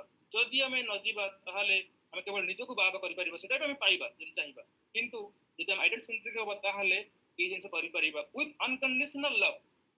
Hour love should be unconditional. ଏଇ ପରିପ୍ରେକ୍ଷୀରେ ତାକୁ କହୁଛନ୍ତି ଆମେ ଯେ ସଦ୍ଗୁରୁଙ୍କୁ କିମ୍ବା ଭଗବାନଙ୍କୁ ଆମେ ପ୍ରାର୍ଥନା କରୁଛନ୍ତି, ପ୍ରାର୍ଥନା କରିବାର କିମ୍ବା ଭଲ ପାଉଛନ୍ତି, ତାର ତିନିଟା ୱେ ଅଛି, କଣ୍ଡିସନାଲ, ଅନକଣ୍ଡିସନାଲ। କଣ୍ଡିସନାଲ ଲଭ୍ କେମିତି ହୁଏ? ଯେମିତି ଆମେମାନେ ଠାକୁରଙ୍କୁ ଭଲ ପାଆନ୍ତି କୋଉଥିପାଇଁ? ଯେ ଆମେ ନିଜର ଆତ୍ମୀୟ ସ୍ୱଜନକୁ ଭଲ ପାଆନ୍ତି, ସେମାନେ ଠାକୁରଙ୍କୁ ଭଲ ପାଆନ୍ତି ବୋଲି ଆମେ ଠାକୁରଙ୍କୁ ଭଲ ପାଉ। ଏ ଗୋଟେ କଣ୍ଡିସନ ଯେ ଆମ ଆତ୍ମୀୟ ସ୍ୱଜନ ଠାକୁରଙ୍କୁ ଭଲ ପାଆନ୍ତି କିମ୍ବା ଆତ୍ମୀୟ ସ୍ୱଜନଙ୍କର ମଙ୍ଗଳ ପାଇଁ ମୁଁ ଠାକୁରଙ୍କୁ ଭଲ ପାଏ, ଏଟା କଣ୍ଡିସନାଲ ଲଭ୍। ସେକେଣ୍ଡ କହୁଛନ୍ତି ଠାକୁର ଯେ ଦିଟା କଥା, ଆମେ ଏନଭାରମେଣ୍ଟ, ପରିବେଶ ଏବଂ ଗୁରୁ ଦି ଜଣଙ୍କୁ ସମତୁଲ୍ୟ ଭାବରେ ଭଲ ପାଉ, ଇକ୍ୱାଲ ୱେଟେଜ ଦଉ, ସେଟା ବି କଣ୍ଡିସନାଲ। କିନ୍ତୁ ଯଦି ଆମେ ଅନକଣ୍ଡିସନାଲ ତାକୁ ଭଲ ପାଉ, ହି ଇଜ ମାଇ ପ୍ରାଇମ ଆଇଡେଣ୍ଟିଟି, ସିଏ ହିଁ ମୋର ଜୀବନର ଉତ୍ସ, ସିଏ ହିଁ ମୋର ସବୁ କିଛି, ତାହେଲେ ସେଇ ପରିବେଶ, ମୋର ଆତ୍ମୀୟ ସ୍ୱଜନ ସମସ୍ତେ ହିଁ ମୋ ଆୟତ୍ତରେ ରହିବେ ଯଦି ତାଙ୍କୁ ମୁଁ ପ୍ରାଇମ କରି ଚାଲେ। ସେଇଥିପାଇଁ ବହୁତ ସୁନ୍ଦର ବାଣୀ ଠାକୁର କହୁଛନ୍ତି ଯେ blessed is he who loves the Lord above all. Grace blows with a blossom fragrance, but he who loves others and the Lord for them is baffled with a tiny flickering grace. But When one loves the Lord with every ardent desire and loves the environment only for Him, with all shining service, heaven comes stretching its hand with the crown of love that glows and shines at us too. ସେଥିପାଇଁ ସ୍ୱର୍ଗ ଆମ ପାଖକୁ ଆସିବ, ସ୍ୱର୍ଗ ପାଖକୁ ଆମେ ଯିବା ଦରକାର ନାହିଁ। ସ୍ୱର୍ଗୀୟ ପରିବେଶ ଆମେ ତିଆରି କରିପାରିବା ଯଦି ତାଙ୍କୁ ହିଁ ଅନକଣ୍ଡିସନାଲି ଆମେ ଭଲ ପାଇବା। ତ ଆଜି ଡକ୍ଟର ଏଇଠି ରଖିବା ଆଜ୍ଞା ଆଉ ଆଜ୍ଞା ପରବର୍ତ୍ତୀ ଆଜ୍ଞା କରିବା। ଆଜ୍ଞା ଆଜ୍ଞା ଆଜ୍ଞା ଠିକ ଅଛି। ମୁଁ ଜଷ୍ଟ ଆଉ 2 ଲାଇନ କଥା କହିକି ମୁଁ ଶେଷ କରିବି। ଜଷ୍ଟ ଖାଲି ଯେହେତୁ ମେଡିକାଲ ପ୍ରଫେସନରେ ଅଛି, କୋଭିଡ ପାଣ୍ଡେମିକ ର ଗୋଟେ ଦୁଇଟା କଥା କହିବି। କୌଣସି ରିମରକୁ ଆମେ ଏଇ ପରିସ୍ଥିତିରେ ଆମକୁ ଗ୍ରହଣ କରିବାକୁ ପଡିବ ନାହିଁ। ଯାହା ମେଡିକାଲ ସାଇନ୍ସ କହୁଛି ସେଟାକୁ ରିଆଲିଟିରେ ମୁଁ ଜଷ୍ଟ ଦୁଇଟା କଥା କହିବି ଏଠି, ଯେ ଫାର୍ଷ୍ଟ ପିକ୍ ଯାଇଛି କିନ୍ତୁ ସେକେଣ୍ଡ ପିକ୍ ଆସିବ ନାହିଁ ଏଇଟା ନୁହେଁ। ଆସିଯିବାର ଚାନ୍ସ ବହୁତ ଅଛି। ଫ୍ଲୁ ପାଣ୍ଡେମିକ ବହୁତ ଇନଫେକ୍ସିୟସ୍, ସେଥିପାଇଁ ଆସିବାର ଚାନ୍ସ ବହୁତ ହି ଅଛି। ସେଥିପାଇଁ ଆମେମାନେ ସତର୍କ ରହିବାକୁ ପଡିବ। ଆଉ ସେକେଣ୍ଡ କଥା ହେଉଛି ଯେଉଁମାନେ ଅଲରେଡି ଆମେ ଇନଫେକ୍ସିୟସ୍ ରିକଭର୍ଡ ହେଇଯାଇଛନ୍ତି ତ ସେମାନଙ୍କର ବି ରିଇନଫେକ୍ସନ୍ ବହୁତ ବେଶୀ, ସେମାନେ ବି ସତର୍କ ରୁହନ୍ତୁ। ଆଉ ଏଜ୍ ଇଜ୍ नो ବାର। କୌଣସି ଲୋକ କହିପାରିବେ ନାହିଁ ଯେ ମୋର କମ୍ ବୟସ, ମୋର ହବ ନାହିଁ କିଛି। କମ୍ ବୟସରେ ମୃତ୍ୟୁ ହେଉଛି କେବଳ ହାର୍ଟ ପ୍ରୋବ୍ଲେମ ହେଉଛି, କାର୍ଡିଆକ୍ ଆରେଷ୍ଟ ହେଉଛି ବୋଲି। ତାର ବି କାରଣ ଅଛି, ମୁଁ ପରେ ମୋ ପାଇଲେ କହିବି। ଏବଂ ଯେଉଁମାନେ ଆଜି ମୁଁ ବର୍ତ୍ତମାନ actually properly Covid ICU duty କରୁଛି ବୋଲି କହୁଛି, ଯେଉଁମାନେ ଆଜି ଏଲ୍ଡରଲି ମାନେ ଇନଫେକ୍ଟେଡ୍ ହେଉଛନ୍ତି କେବଳ ୟଙ୍ଗ ଲୋକଙ୍କ ପାଇଁ, ସେ ଘରର କୌଣସି ୟଙ୍ଗ ଲୋକ ଆଫେକ୍ଟ ହେଉଛନ୍ତି, ସେ ଘରକୁ ସେ ଜୀବାଣୁ ଆଣୁଛନ୍ତି, ତାଙ୍କୁ ଦେଉଛନ୍ତି ଏବଂ ତାଙ୍କର ମୃତ୍ୟୁବରଣ ହେଉଛି। ସେଥିପାଇଁ ଆମେ এই କୋଭିଡ ପାଣ୍ଡେମିକରେ ସତର୍କତା ଅବଲମ୍ବନ କରି ଠାକୁରଙ୍କ ସେ ସଦାଚାର ସଦାଚାର ରତନ ପଦେ ପଦେ ତାର ଭୟ, ସେଇ କଥାକୁ ଆମେ ଯେମିତି ଅବଲମ୍ବନ କରିପାରିବା। ଆଉ ଠିକ ରହୁଛି। ଜୟ ଗୁରୁ।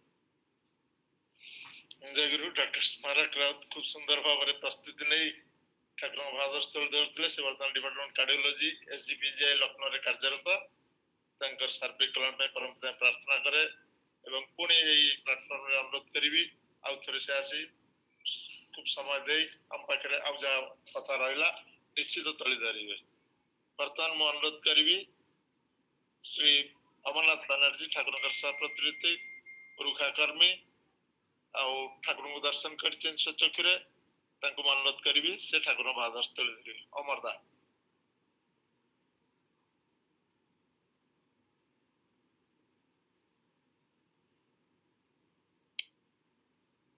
ବର୍ତ୍ତମାନ ଅମରଦା ଠାକୁରଙ୍କ ଭାଦସ୍ଥଳୀ ଧରିବେ।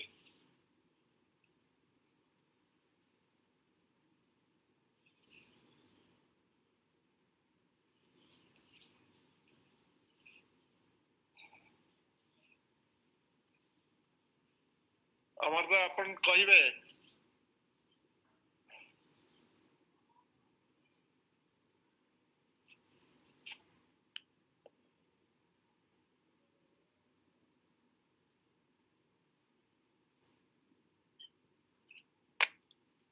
हेलो ଆଜ୍ଞା ଆଜ୍ଞା Hello. କୁହନ୍ତୁ।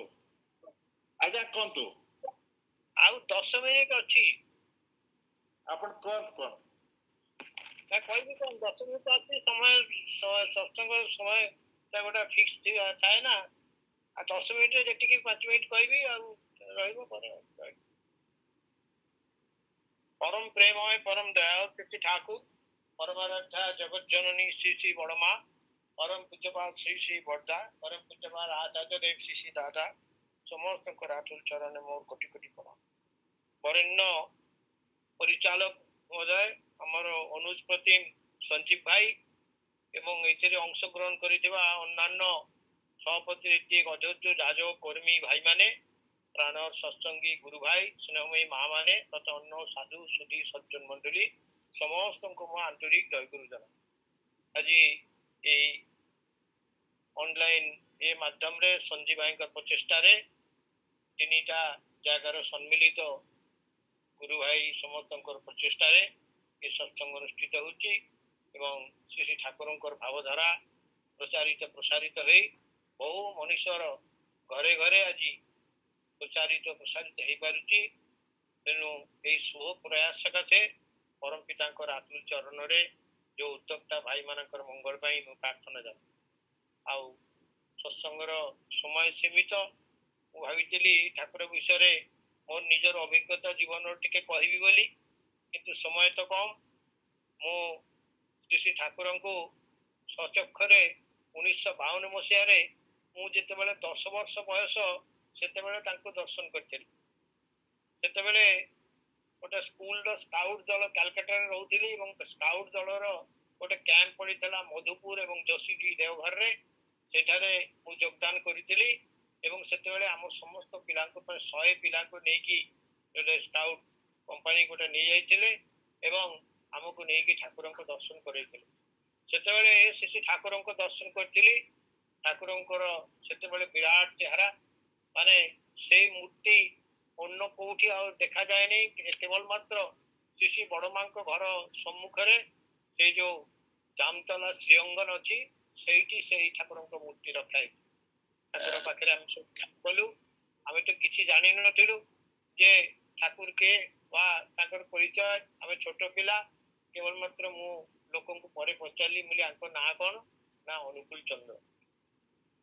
ମୁଁ ଜାଣିପାରିଲିନି। ମୁଁ ଭାବିଲି ଏ ତ ବିହାର ରାଜ୍ୟ, ଇଏ ବୋଧେ ମାରୱାଡି ଲୋକ ହେଇଥିବ, କାରଣ ନା ବେଙ୍ଗଲୀ ଲୋକ ହବାର କୌଣସି ଆଶା। ଏଭଳି ବେଙ୍ଗଲୀ ଲୋକର ଚେହେରା, ଏଭଳି ମୂର୍ତ୍ତି ମୁଁ ଆଗରୁ କେବେ ଦେଖିନଥିଲି। ଯାହା ହଉ ସେଇଟା ମୋ ସ୍ମୃତିରେ ଏପର୍ଯ୍ୟନ୍ତ ରହିଛି।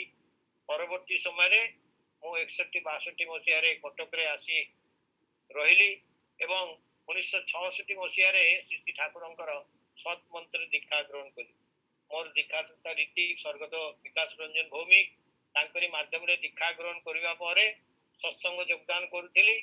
ସେତେବେଳେ ମନେ ହେଲା ଯେ ଯାହାଙ୍କୁ ମୁଁ ପିଲା ଦିନରେ ଦେଖିଥିଲି ତାଙ୍କୁ ଆଗେ ଯାଇ ଦର୍ଶନ କରି ଆସିବି। ସେଥିପାଇଁ ଦେଓଘର ଯାଇଥିଲି। ଦେଓଘର ଯାଇ ଠାକୁରଙ୍କ ଦର୍ଶନ କରିଥିଲି। ଠାକୁରଙ୍କ ପାଖରେ ଅନେକ ସମୟ ଧରି, ଘଣ୍ଟା ଘଣ୍ଟା ଧରି ଠାକୁର ପାଖରେ ରହି ତାଙ୍କୁ ଅନୁଭବ କରିଛି। ସେତେବେଳେ ଏବେ ଯେତେବେଳେ ଲୋକ ସବୁ ଦେଓଘର ଯାଆନ୍ତି, ଆଗେ ଦେଓଘରେ ପହଞ୍ଚିକି ଆଶ୍ରମରେ ପହଞ୍ଚିକି ଲୋକ କିଏ କାହାର କୋଉଠି ରହିବ, କିଏ କ୍ୟାମ୍ପରେ ରହିବେ, କିଏ ହୋଟେଲରେ ରହିବେ, କିଏ କାହା ପାଇଁ ରୁମ୍ ଭଡା ଦବ, ସେଇ ସବୁ କାମରେ ସବୁ ଲାଗିଯାଆନ୍ତି। କିନ୍ତୁ ସେତେବେଳେ ଶ୍ରୀ ଠାକୁର ଯେତେବେଳେ ଅବସ୍ଥାନ କରୁଥିଲେ ସେତେବେଳେ ଏମିତିଆ ବ୍ୟବସ୍ଥା ନଥିଲା। ଯେତେ ଲୋକ ଗଲେ ଆଗେ ଆଶ୍ରମରେ ପହଞ୍ଚିକି ଶ୍ରୀ ଠାକୁରଙ୍କ ଦର୍ଶନ କରି ପ୍ରଣାମ କରି ତାପରେ ନିଜ ଜାଗା କୋଉଠି ସେ ରହିବେ ସେଠି ସ୍ଥିର କରୁଥିଲେ। ଆମେ ସେମିତି ଯାଇକି ଠାକୁର ପାଖରେ ଭୋର ଭୋର ଯାଇ ପହଞ୍ଚି ଠାକୁର ଉଠି ବସିଛନ୍ତି ପ୍ରାର୍ଥନା ପୂର୍ବରୁ। ସେଇଠି ଯାଇକି ସାମ୍ନାରେ ସମସ୍ତେ ଠିଆ ହେଇଛୁ। ଅନେକ ଲୋକ ଲାଇନ ସବୁ ଚାରିଆଡେ ଘର ଚାରିପଟେ ବୁଲିକି ଠିଆ ହେଇଛନ୍ତି। ଆଉ ମଝିରେ ସାମ୍ନାରେ କେତେ ଜଣ ଲୋକ ସହିତ ଶ୍ରୀ ଠାକୁର ମୋ ତଳୁ କରି କଥାବାର୍ତ୍ତା ହଉଛନ୍ତି। ଆମର ସମସ୍ତଙ୍କର ମନର ଇଚ୍ଛା ଯେ ଠାକୁର ଟିକେ ଆମ ଆଡକୁ ଟିକେ ଅନାନ୍ତି, ତାହେଲେ ଅନ୍ତତଃ ତାଙ୍କର ଆଖି ଟିକେ ପଡିଯାଆନ୍ତି। କିନ୍ତୁ ସେ ଅନ୍ତର୍ଯାମୀ ସମସ୍ତଙ୍କର ମନର କଥା ଜାଣନ୍ତି। ଠାକୁର ମଝିରେ ମଝିରେ ଏମିତି କଥା ହଉ ହଉ ମୁଣ୍ଡ ଟିକେ ତଳକୁ ଉପରକୁ ଟେକିବେ, ଟେକିକି ଚାରିଆଡେ ଏମିତି ମୁହଁ ବୁଲେଇ ଦେବେ। ସମସ୍ତଙ୍କର ଏମିତି ଏ ପାଖରୁ ସେ ପାଖ ପର୍ଯ୍ୟନ୍ତ ଏବଂ ସେ ପାଖରୁ ଏ ପାଖ ପର୍ଯ୍ୟନ୍ତ ମୁଣ୍ଡ ଯେତେବେଳେ ବୁଲେଇ ଦେବେ, ସମସ୍ତେ ଅନୁଭବ କରିବେ ଯେ ଠାକୁରଙ୍କ ଆଖି ସହିତ ମୋର ଆଖି ମିଳନ ହେଲା। ଏବଂ ଯେତେବେଳେ ମୁଁ ନିଜେ ଅନୁଭବ କରିଛି ଯେତେବେଳେ ଠାକୁରଙ୍କ ଆଖି ମୋ ଆଖି ସହିତ ମିଳନ ହେଲା, ଦର୍ଶନ ହେଲା, ସେତେବେଳେ ମୋ ଦେହ ଭିତରେ ଯେମିତି ଗୋଟେ ଶିହରଣ ଲାଗିଲା। ସେ ଏତେ ଭଲ ଲାଗୁଥିଲା ଯେ ସେ ଜାଗା ଛାଡିକି ଯିବାକୁ ଇଚ୍ଛା ହଉନଥିଲା।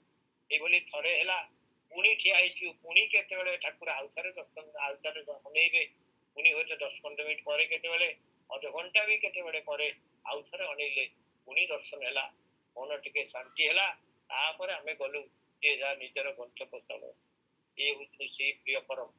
ତାଙ୍କୁ ଦେଖିଛି, ସେଥିରେ ପ୍ରେମର ମୂର୍ତ୍ତିମନ୍ତ ରୂପ। ପ୍ରେମ କାହାକୁ କହନ୍ତି, ଭଲ ପାଇବା କାହାକୁ କହନ୍ତି, ଶ୍ରୀ ଠାକୁରଙ୍କ ନ ଦେଖିଲେ ମନୁଷ୍ୟ ଉପଲବ୍ଧି କରିପାରିବ। କେବଳ ମନୁଷ୍ୟ ପାଇଁ ନୁହେଁ, ପଶୁ ପକ୍ଷୀ ଗଛ ଲତା ସମସ୍ତଙ୍କ ପାଇଁ ତାର ଅପୂରନ୍ତ ପ୍ରେମ। ଗୋଟେ ଗଛରେ ବି ଦୁଃଖ କଷ୍ଟ ସେ ବି ପ୍ରଭୁ ତାକୁ ନିଜେ ଅନୁଭବ କରୁଥିଲେ। ଦିନେ ଶ୍ରୀ ଠାକୁର ବୟବୃଦ୍ଧ ସମୟରେ ସେ ଆସ୍ତେ ଆସ୍ତେ ସେ ଆଶ୍ରମ ପାଖାପାଖି ଟିକେ ବୁଲାବୁଲି କରନ୍ତି। ତାଙ୍କର ସେବକ ବଙ୍କିମଦା ତାଙ୍କୁ ହାତ ଧରି ନେଇକି ବୁଲାନ୍ତି। ସେ ଦିନେ ଏମିତି ବୁଲି ଯିବା ସମୟରେ ଗୋଟେ ଗଛର ଚେର ଗୋଟେ ଜାଗାରୁ ମାଟି ଉପରକୁ ଉଠି ଯାଇଥିଲା। ସେ ଠାକୁରଙ୍କର ପାଦରେ ବାଜିଲା। ଠାକୁର ଟିକେ ଆଘାତ ପ୍ରାପ୍ତ ହେଲେ। ତାପରେ ଠାକୁରଙ୍କୁ ଆଣିକି ତାଙ୍କର ଫଟୋରେ ବସେଇ ଦେଲା ପରେ ବଙ୍କିମଦା କଣ କଲେ, ଗୋଟେ କୁରାଡି ନେଇକି ଗଲେ ସେଇ ଚେରଟା କାଟିବା ପାଇଁ। ଠାକୁର ଅନେଇଛନ୍ତି, ଠାକୁର ଦେଖିଲେ, କହିଲେ ଏଇ କଣ କରୁଛୁ? ନା ଏଇ ଚେରଟା ଆପଣଙ୍କର ଗୋଡରେ ମାଡ଼ ହେଲା, ଆପଣ ଦେହ ଆପଣ ଅସୁସ୍ଥ ହେଲେ, ଆଉ ଏଇଟା ମୁଁ କାଟି ଦଉଛି। ଠାକୁର କହିଲେ ଶୁଣ, ତୁ ଯେତେବେଳେ ମତେ ହାତ ଧରିକି ନେଇକି ବୁଲେଇବାକୁ ନେଇଯାଉ, ତୋର ଏଇ କୋଣେଇଟା ଯେ ମୋ ଛାତିରେ କେତେ ଥର ମାଡ଼ ହୁଏ, ମୁଁ କେବେ ତତେ କହିଛି ଯେ ତୋର କୋଣେଇଟାକୁ ମୁଁ କାଟିଦେବି? ସେଠୁ ଏ ସଦ୍ୟ ବଙ୍କିମଦା ଖାନ୍ତ ହେଲେ, ଆଉ ସେ ଚେର କାଟିବାକୁ ଗଲେନି। ଏ ହେଉଛନ୍ତି ସେଇ ପ୍ରିୟ ପରମ, ପ୍ରତ୍ୟେକଙ୍କ ପାଇଁ ତାଙ୍କର ଅପୂରନ୍ତ ପ୍ରେମ। ଯେ ଦେଖାଯାଇଛି ବର୍ଷା ଦିନରେ ପାଣିର ସୁଅରେ ଚନ୍ଦା ପିପୁଡି ଭାସି ଯାଉଛି, ଶ୍ରୀ ଠାକୁର ସାଙ୍ଗେ ସାଙ୍ଗେ ଗୋଟେ ଗଛର ଡାଳ ଆଣି ତାରି ସାମ୍ନାରେ ଧରିଲେ, ସେଠୁ ଚନ୍ଦା ପିପୁଡି ଗୁଡା ସେଠି ସେଥିରେ ଚଢିଗଲା, ନେଇକି ତାକୁ ଗୋଟେ ନିରାପଦ ଜାଗାରେ ଗଛ ଉପରେ ଶୁଖିଲା ଜାଗାରେ ତାକୁ ରଖିଦେଲେ। ଏ ହେଉଛନ୍ତି ସେଇ ପ୍ରିୟ ପରମ ଶ୍ରୀ ଠାକୁର। ନିଜ ଜୀବନରେ ଅନୁଭବ କରିଛି ତାଙ୍କର ଭଲ ପାଇବା ପ୍ରେମର ନିଦର୍ଶନ। ଆମେ ଯେତେବେଳେ ପ୍ରଥମ ଦୀକ୍ଷା ଗ୍ରହଣ କଲା ପରେ ମୋ ବାପା ଆମ ପରିବାର ସମସ୍ତଙ୍କୁ ନେଇକି ପ୍ରତି ବର୍ଷ ଡିସେମ୍ବର ଜାନୁଆରୀ ମାସରେ 10-15 ଦିନ ଖଣ୍ଡେ ଆମେ ରହୁଥିଲୁ ଠାକୁରଙ୍କ ପାଖରେ। ସେତେବେଳେ ପ୍ରତିଦିନ ଆମେ ଠାକୁରଙ୍କ ସାମ୍ନାରେ ବସିବାର ବି ସୁଯୋଗ ଲାଭ ହେଇଛି। ଠାକୁର ସାମ୍ନାରେ ବସିକି ପରିବାର ସମସ୍ତେ ଆମେ ବସିଛୁ, ମୋ ବାବା ମା ମୋ ଭାଇ ଭଉଣୀ ସମସ୍ତେ ଆମେ ବସିଛୁ। ଆଉ ମୋ ସ୍ତ୍ରୀ ଯାଇଛି ସାଙ୍ଗରେ, ମୋର 2 ମାସର ପୁଅ। ତେଣୁ ସେ ଛୋଟ ପିଲା ବୋଲିକି ମୋ ସ୍ତ୍ରୀକୁ ସେ ସେବକ ମାନେ ଭିତରକୁ ଛାଡ଼ିଲେନି, କହିଲେ ନାଇଁ ଠାକୁରଙ୍କ ରୁମ ଭିତରେ ଛୋଟ ପିଲା ନିଷେଧ। ତେଣୁ ତାକୁ ସେମାନେ କହିଲେ ମା ଆପଣ ଯାଇକି ସେଇ ଯୋଉ ବଡଦାଙ୍କର ଖଳେର ଘର ବାରଣ୍ଡା ସେଇଠି ବସନ୍ତୁ, ଆଉ ଭିତରକୁ ଯାଇପାରିବେନି।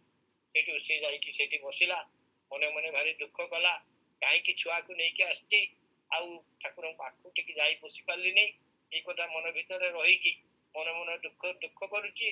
ଶ୍ରୀ ଠାକୁରଙ୍କ ପାଖରେ ଆମେ ବାବା ମା ସମସ୍ତେ ବସିଛନ୍ତି, ଠାକୁର କଥା କହୁଛନ୍ତି କାହା ସାଙ୍ଗରେ, କାହାକୁ କଣ ପଚାରୁଛନ୍ତି, କୋଉଠୁ ଆସୁଛନ୍ତି ସବୁ ପଚାରୁଛନ୍ତି। ମୋ ସ୍ତ୍ରୀ ଯେତେବେଳେ ମନେ ମନେ ସିଆଡେ ବସି ଭାବୁଛି, ହଠାତ୍ ଠାକୁର କଥାବାର୍ତ୍ତା ଭିତରେ ମୋର ମାକୁ ଡାକି କହିଲେ ଯା ଟିକେ ଯାଇକି ନାଟିକୁ ଧରିବୁ, ଆଉ ବୋହୁ ଟିକେ ଆସିବନି ମୋ ପାଖକୁ। ମା ସେଦିନ ସାଙ୍ଗେ ସାଙ୍ଗେ ଉଠିଲେ, କିନ୍ତୁ ମୋ ବାପା ବି ଯଦି କହିଥାନ୍ତେ ଯେ ଯାଅ ଟିକେ ନା ବୋଉକୁ ଟିକେ ବୋଉ ଆଣ, ବୋଉକୁ ଛାଡି ଦିଅ, ତମେ ଯାଇ ନାଟିକୁ ଧର, ମୋ ମା ବୋଧେ ଠାକୁରଙ୍କ ଛାଡି ଉଠି ନଥାନ୍ତି। କିନ୍ତୁ ଶ୍ରୀ ଠାକୁର ସାଙ୍ଗେ ସାଙ୍ଗେ କହିଲେ ଯା ଟିକେ ନାଟିକୁ ଧରିବୁ। ମା ଉଠିଗଲେ, ଯାଇକି ମୋ ପୁଅକୁ ଧରିକି ମା ବସିଲେ, କହିଲେ ଯାଅ ଠାକୁର ତୁମକୁ ଡାକୁଛି, ଯାଇ ଭିତରକୁ ଯାଅ।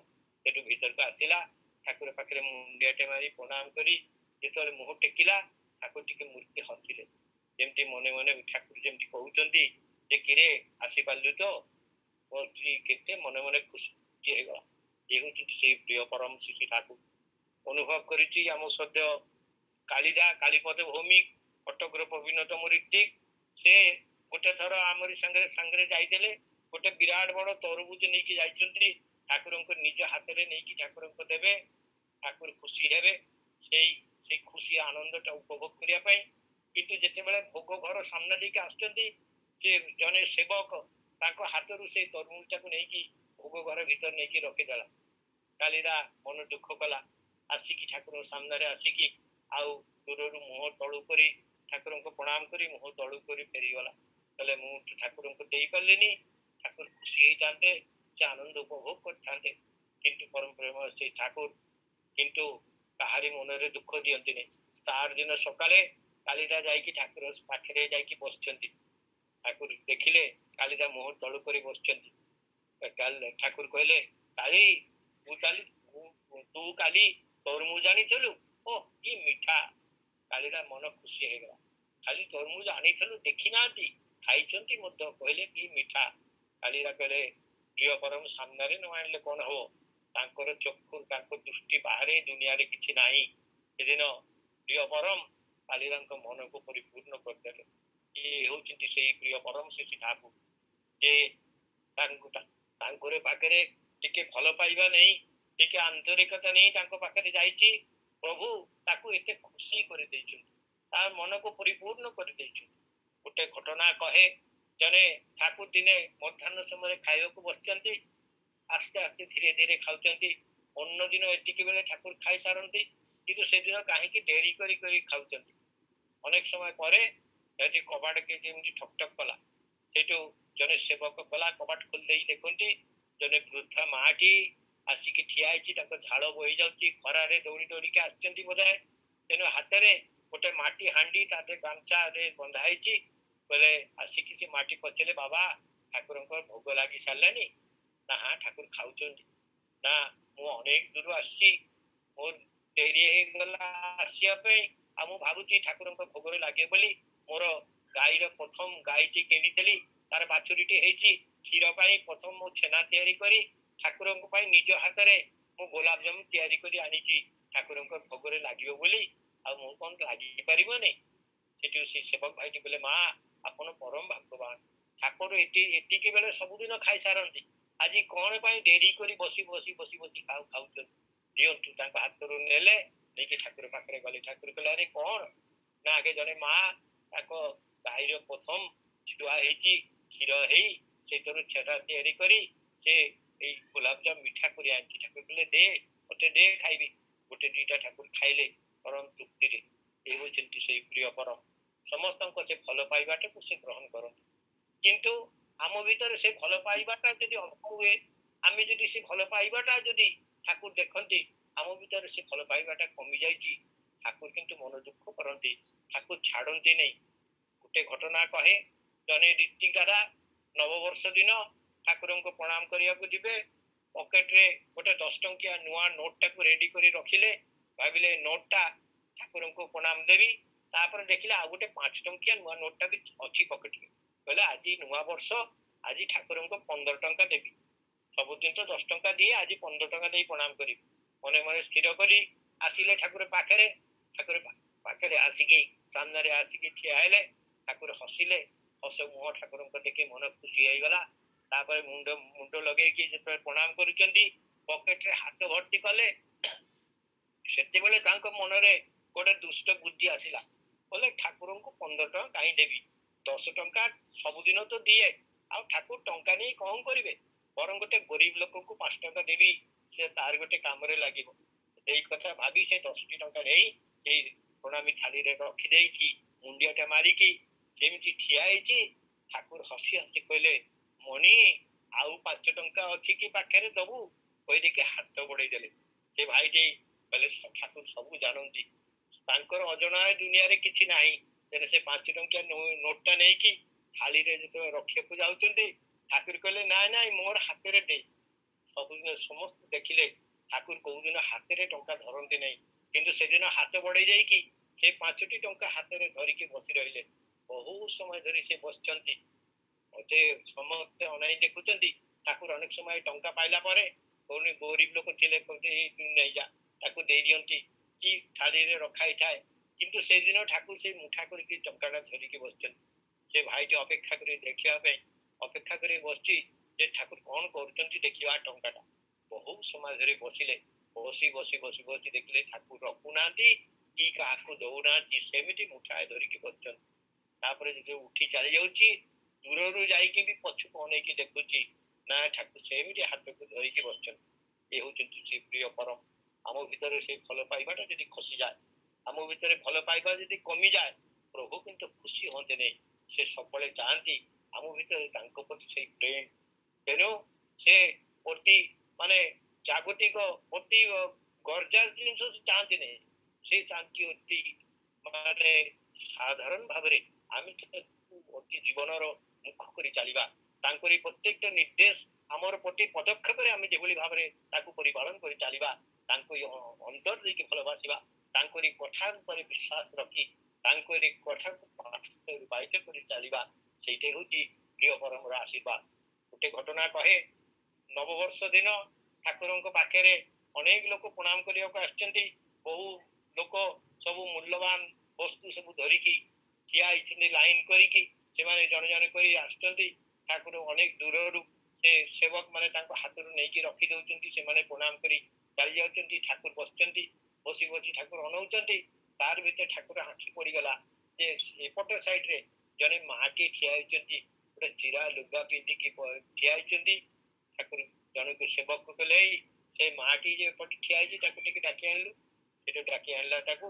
ମାଟି ଆସିକି ଲମ୍ବ ହେଇ ପଡିଗଲେ ଠାକୁର ପାଖରେ, ପ୍ରଣାମ କଲେ। ତା ମନ ବହୁତ ଖୁସି ଯେ ସେ ଭାବୁଥିଲା ଏଇ ସବୁ ଲୋକମାନଙ୍କ ସାଙ୍ଗରେ ବସିକି ଲାଇନରେ ଠିଆ ହେଇକି କେମିତି ମୁଁ ଠାକୁରଙ୍କୁ ପ୍ରଣାମ କରିବି, ସେଇଥିପାଇଁ ଅନ୍ୟତ୍ର ଠିଆ ହେଇଥିଲା। ଠାକୁର କିନ୍ତୁ ପ୍ରିୟ ପରମ, ସେ ଜାଣନ୍ତି ଭଲ ପାଇବାଟା ସେ ଗ୍ରହଣ କରନ୍ତି। ସେଦିନ ସେ ମାଆକୁ ଡାକିଲେ, ଠାକୁର ଆସି ମାଆକୁ ପଚାରିଲେ ଯେ ମୋ ପାଇଁ କଣ ଆଣିଛୁ? ସେ ମାଟି କିଛି କହୁନାହାନ୍ତି, ଚୁପକିନା ଠିଆ ହେଇଛନ୍ତି। ସେଠି ଠାକୁର କହିଲା, ଆରେ କଣ ତୁ ହାତରେ ଧରିଛୁ, ଗୋଟେ ଦେଖା ନା, ଦେଖଉନୁ କଣ ଆଣିଛୁ? ସେଠୁ ଠାକୁରଙ୍କୁ କହିଲେ, ଠାକୁର ମୋର ତ ପଇସା ନାହିଁ, ମୁଁ ତ କିଛି ଜିନିଷ ଆପଣଙ୍କ ପାଇଁ କିଣିକି ଆଣିପାରିବେନି। ଆସିଲା ବେଳେ ଦେଖିଲି ଘର ପାଖରେ ଗୋଟେ ପୋଖରୀରେ ସୁନସୁନିଆ ଶାଗ ହେଇଛି, ସେଇଥିରୁ ଥୋଳା ତୋଳିକି ନେଇକି ଆସିଛି। କହିଲେ ଦେଖା। ସେଠୁ ଗାମୁଛା ଖୋଲିକି ଦେଖେଇଲେ, ଶବ୍ଦ ମାନେ ତୋଳା ହେଇଛି ସୁନସୁନିଆ ଶାଗ। ଠାକୁର ବହୁତ ଖୁସି ହେଇଗଲେ। ଠାକୁର କହିଲେ, ଆରେ ଇଏ ତ ମୋର ବହୁତ ହି ପ୍ରିୟ ଜିନିଷ, ମୁଁ ବହୁତ ଭଲ ପାଏ। ରାଜା ବଡ ବୋଉ ପାଖକୁ ଦେଇଆ, କହିବ ଆଜି ରୋଷେଇ କରିବା ପାଇଁ, ତାହେଲେ ଶୁଖିଯିବ। ଦେଖାଗଲା ଯାହାର କିଛି ମୂଲ୍ୟ ନାହିଁ, ଯାହା ଭିତରେ କିନ୍ତୁ ଅଛି ଆନ୍ତରିକତା, ଅଛି ଭଲ ପାଇବା, ସେଇ ସୁନସୁନିଆ ଶାଗରୁ ଠାକୁର ଅନ୍ତର ଦେଇକି ଗ୍ରହଣ କଲେ। ଇଏ ହଉଛନ୍ତି ସେଇ ପ୍ରିୟ ପରମ। କିନ୍ତୁ କାହାରି ଭିତରେ ଯଦି ଠାକୁର ଦେଖନ୍ତି ସେ ଭଲ ପାଇବାଟା ନାହିଁ, ଯଦି ଦେଖନ୍ତି ସେ ଭଲ ପାଇବାଟା କମି ଯାଇଛି, ପ୍ରଭୁ କିନ୍ତୁ ଦୁଃଖିତ ହୁଅନ୍ତି, ପ୍ରଭୁ ତାକୁ ଛାଡନ୍ତି ନାହିଁ। ଗୋଟେ ଶେଷରେ ମୁଁ ଗୋଟେ ଘଟଣା କହି ମୋର ବକ୍ତବ୍ୟ ଶେଷ କରିବି। ଗୋଟେ ଜାଗାରେ ଜଣେ ସ୍ୱାମୀ ସ୍ତ୍ରୀ ଦୀକ୍ଷା ଗ୍ରହଣ କଲେ। ଋତିକ ଦେବତା ତାଙ୍କୁ ଦୀକ୍ଷା ଦେଲା ପରେ ତାକୁ କହିଲେ ଯେ ଆପଣ ମାନେ ଯେତେ ଶୀଘ୍ର ସମ୍ଭବ ଦେଓଘର ଯାଇ ଠାକୁରଙ୍କ ଦର୍ଶନ କରି ଆସନ୍ତୁ। ଠାକୁରଙ୍କ ଦର୍ଶନ କରି ଆଶ୍ରମ ବୁଲି ନ ଆସିଲା ପର୍ଯ୍ୟନ୍ତ ଆପଣଙ୍କ ଦୀକ୍ଷା ପୂର୍ଣ୍ଣ ହବନି। ସେଇଠୁ ମନସ୍ଥ କଲେ ଯେ ମାସ ଶେଷରେ ଅଫିସରୁ ଦରମା ପାଇବେ, ଅଫିସରୁ ଛୁଟି ନେବେ, ନେଇକି ସ୍ୱାମୀ ସ୍ତ୍ରୀ ଯିବେ ଦେଓଘର ଯାଇକି ଠାକୁରଙ୍କ ଦର୍ଶନ କରିବେ। ଯିବା ପୂର୍ବରୁ ଅଫିସରୁ 15 ଦିନର ଛୁଟି ଆପ୍ଲାଏ କଲା, ମିଳିଗଲା। ଅଫିସର ଦରମା ମିଳିଗଲା। ଯିବା ପାଇଁ ଦିନ ସ୍ଥିର କଲା। ତାଙ୍କ ବଡ ଭାଇ କହିଲେ ଦେଖ, ଯେତେବେଳେ ଗୁରୁଙ୍କ ପାଖେ ଯାଆନ୍ତି ଖାଲି ହାତରେ ଯାଆନ୍ତି ନାହିଁ, କିଛି ନେଇକି ଯିବୁ। କଣ ନେବି ନା, ଶୁଣ ଅବିକା ବଜାରରେ ଖୁବ ସୁନ୍ଦର ଭଲ ଭଲ ପାଚିଲା ଅମୃତଭଣ୍ଡା ମିଳୁଛି, ସେଇଥିରୁ 4ଟା ଖଣ୍ଡେ ନେଇଯା, ଗୁରୁଙ୍କ ପାଖରେ ଖାଲି ହାତରେ ଯା। ସେଠୁ ସେଦିନ ବଜାରକୁ ଗଲେ। ପୂର୍ବ ଦିନ ବଜାରକୁ ଯାଇ ନୂଆ ବ୍ୟାଗଟା କିଣିଲେ। ଭଲ ଭଲ ଦେଖିକି 4ଟି ପାଚିଲା ଅମୃତଭଣ୍ଡା କିଣିକି ସେ ବ୍ୟାଗରେ ଭର୍ତ୍ତି କରି ଆସିଲେ। ରାତିରେ ସ୍ୱାମୀ ସ୍ତ୍ରୀ 2 ଜଣ ବସି କଥାବାର୍ତ୍ତା ହଉଛନ୍ତି, ସବୁ ଯିବା ପାଇଁ ରେଡି। ତା ଦିନ ସକାଳେ ବାହାରିବେ। ସ୍ତ୍ରୀ ପଚାରିଲା ଯେ କେତେ ଦିନ ଛୁଟି ନେଇଛ? ନା 15 ଦିନ। ନା 15 ଦିନ ଠାକୁର ପାଖରେ କଣ କରିବା, 2-3 ଦିନ ଠାକୁର ପାଖରେ ରହିବା, ଆଉ ଯାଇକି ମୋ ବାପ ଘର ସେ ବାଟରେ ପଡିବ, ଟିକେ ବାପ ଘର ବୁଲି ଆସିବା। ସ୍ୱାମୀ ଆଉ ବିରକ୍ତି କଲା ନେଇ, ରାଜି ହେଲା। ତାପରେ ପୁଣି ସ୍ତ୍ରୀ ପଚାରୁଛି ଅମୃତଭଣ୍ଡା କେଇଟା ଆଣିଛ? ନା 4ଟା। ନା 4ଟା ଠାକୁରଙ୍କୁ କାହିଁ ଦବା, ଠାକୁରଙ୍କୁ 2ଟା ଦବା। ଆଉ ମୋ ବାପା ଭାରି ଭଲ ପାଆନ୍ତି ପାଚିଲା ଅମୃତଭଣ୍ଡା, ଆଉ 2ଟା ମୋ ବାପାଙ୍କୁ ଦେବି। ସ୍ୱାମୀ ଆଉ କିଛି ବିରକ୍ତି କଲାନି, ରାଜି ହେଲା। ସେଇଦିନ ତା ଦିନ ସକାଳେ ବାହାରି ଗଲେ, ବାହାରି ଦେଓଘର ଗଲେ। ଦେଓଘରେ ଯାଇକି ଗୋଟେ ଘର ନେଇ ରଖିଲେ, ଗାଧୁଆ ପାଧୁଆ ସାଇଲେ। ସେଇ ବ୍ୟାଗରୁ 2ଟି ଅମୃତଭଣ୍ଡାକୁ କାଢିକି ତଳେ ରଖିଦେଲା। 2ଟାକୁ ବ୍ୟାଗ ଭିତରେ ଧରି ସ୍ୱାମୀ ସ୍ତ୍ରୀ ଆସିଲେ ଠାକୁର ପାଖକୁ, ଠାକୁରଙ୍କୁ ଦବା ପାଇଁ। ଠାକୁର ପାଖରେ ଆସିଲେ। ଠାକୁର ମୁର୍କି ମୁର୍କି ହସୁଛନ୍ତି, ଦେଖିଲେ ମନ ଭାରି ଖୁସି ହେଇଗଲା। ଠାକୁର କହିଲେ କଣ ଆଣିଛୁ? ନା ଆଗେ ଅମୃତଭଣ୍ଡା। ନା ଆସିଠୁ ପାଖରେ ଦେଖା କେମିତିଆ। ଏଠୁ ପାଖକୁ ଆସିଛି। ଠାକୁର ହଠାତ୍ ପଚାରିଲେ କେଇଟା ଆଣିଛୁ? ସେଠୁ କହିଲେ କେଇଟା ଆଣିଛୁ କେମିତି କହିବେ, ଆଣିଛୁ ତୁ 4ଟି। କିନ୍ତୁ ଯଦି ଠାକୁର ପଚାରିଲେ 4ଟି କାହିଁ, ସେଠୁ କିଛି ଉତ୍ତର ଦଉନାହାନ୍ତି, ସେମିତି ଠିଆ ହେଇଛନ୍ତି। ଠାକୁର ପଚାରିଲେ ଆରେ ମୁଁ ପଚାରୁଛି ତୁ କେଇଟା ଆଣିଛୁ? ସେଠୁ ଆଉ ରହିପାରିଲେନି, ସବୁ କଥା କହିଲେ ଠାକୁର ମୁଁ 4ଟି ଆଣିଥିଲି, ଆଉ ବ୍ୟାଗରେ 2ଟି ଅଛି। ଠାକୁର କହିଲେ ଆଉ 2ଟା? ନା ଆଉ 2ଟା ବସାରେ ରଖି ଦିଆଯାଇଛି, ଦୌଡ଼ିକି ଯା ନେଇଆ। ଦୌଡ଼ିକି ଗଲା ସେ 2ଟା ଆଣିବା ପାଇଁ। 4ଟି ଯାକ ଠାକୁର ପାଖକୁ ଦେଲେ। ଠାକୁର ସେଠୁ ଖୁସି ହେଲେ, ପ୍ରିୟ ପରମ। ସେ ଖୁସି ହେଇକି କହିଲେ ମୋ ପାଇଁ ଆଣିଥିଲୁ, ଆଉ ଅନ୍ୟ କାହାକୁ ଦଉଛୁ? ଏ ହଉଛି ଆମର ପ୍ରିୟ ପରମ। ଆମେ ତାଙ୍କୁ ହିଁ ଜୀବନ ଦେଇ ଭଲ ପାଇବା। ମୋର ଜୀବନର ସବୁ କିଛି ଦେଇ ପ୍ରଭୁଙ୍କର ପରିପୂରଣରେ ତାଙ୍କର ସେବାରେ ନିଜକୁ ନିୟୋଜିତ କରିବା, ତାହେଲେ ଜୀବନ ଧନ୍ୟ ହବ। ବନ୍ଦେ ପୁରୁଷୋତ୍ତମ, ବନ୍ଦେ ପୁରୁଷୋତ୍ତମ। ଜୟ ଗୁରୁ। ଜୟ ଗୁରୁ। ସୁନ୍ଦର ଭାବରେ ଅମରଦା ଠାକୁରଙ୍କର ଭାଦର୍ଶ ତୋଳି ଧରିଲେ। ତାଙ୍କ ଜୀବନର ଅନେକ ଅନୁଭୂତି, ତାର କିଛି ମାତ୍ର ସେ କହିବା ପାଇଁ ଆଜି ସକ୍ଷମ ହେଲେ ଆମର ସମୟର ସ୍ୱଳ୍ପତା ଦୃଷ୍ଟିରୁ। ତାଙ୍କର କଥାର ସବୁଗୁଡ଼ିକ ମୂଲ୍ୟବାନ, ଅତ୍ୟନ୍ତ ଉପାଦେୟ ମଧ୍ୟ।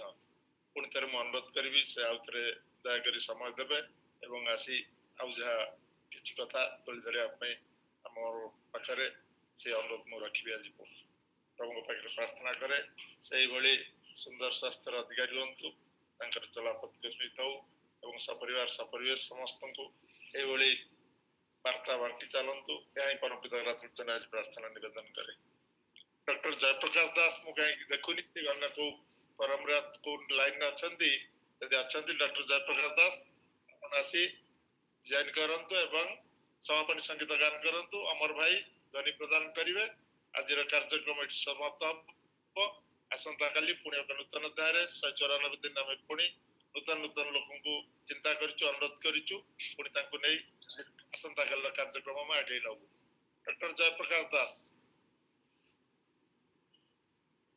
ଅମର ଭାଇ ଏବେ ଆପଣ ନା ଅନ୍ୟ କାହାକୁ ମୁଁ ଟିକେ ତଣ୍ଟି ଟିକେ ଅଛି ଜୋରେ କରିପାରିବି ନା ଆଉ ଜଣେ କାହା କୁହନ୍ତୁ ଦୟାକରି ନାଇଁ ଆମର ଅମର ଭାଇ ଆମର ଠିକ ଅଛି ଅମର ନାୟକ ଭାଇ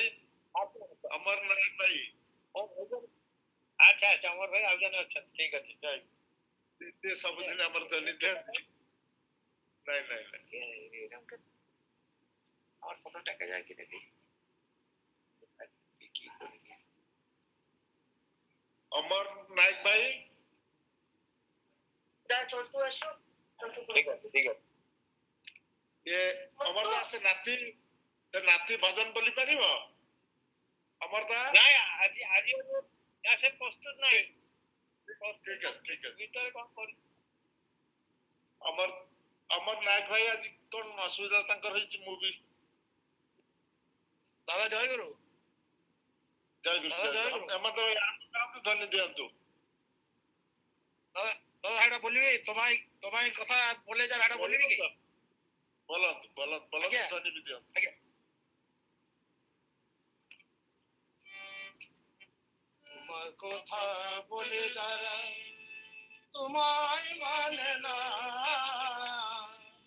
তোমায় পাওয়ার আনন্দ কি তাই তো জানে না তোমার কথাই বলে যারা তোমায় মানে না তোমায় পাওয়ার আনন্দ তাই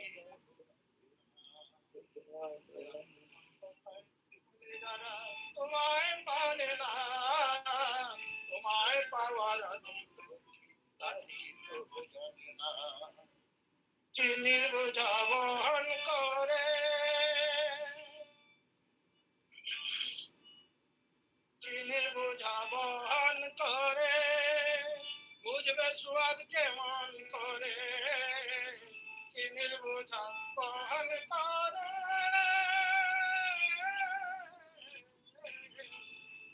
বুঝবে স্বাদ কেমন করে একটু যদি মুখে দিত রসটি কত জানা তোমায় পাওয়ার তোমার কথাই বলে যারা তোমায় মানে না তোমায় পাওয়ার তোমায় পাওয়ার তাই তো জানি না তোমার ধানে নীরবতা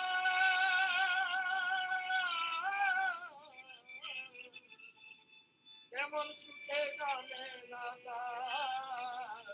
তোমার ধানে নীরবতা কেমন সুখে জানে না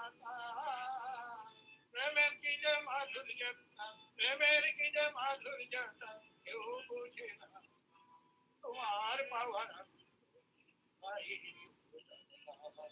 তোমার কোথায় বলে যারা তোমায় মানে না তোমায় পাওয়ার ভক্তি প্রাণে নারায় যদি শুধু কথাই কিবা হবে সেই কথাটাই সমাজ করে কেউ না বুঝে মন কেউ না ভক্তি প্রাণে নারায় যদি শুধু কথাই কিবা হবে সেই কথাটাই সমাজ করে কেউ না বুঝে ভবের মন কেউ না তোমায় ভালোবাসলে প্রাণে বাঁধন ছাড়া শান্তি আনে তোমায় ভালোবাসলে প্রাণে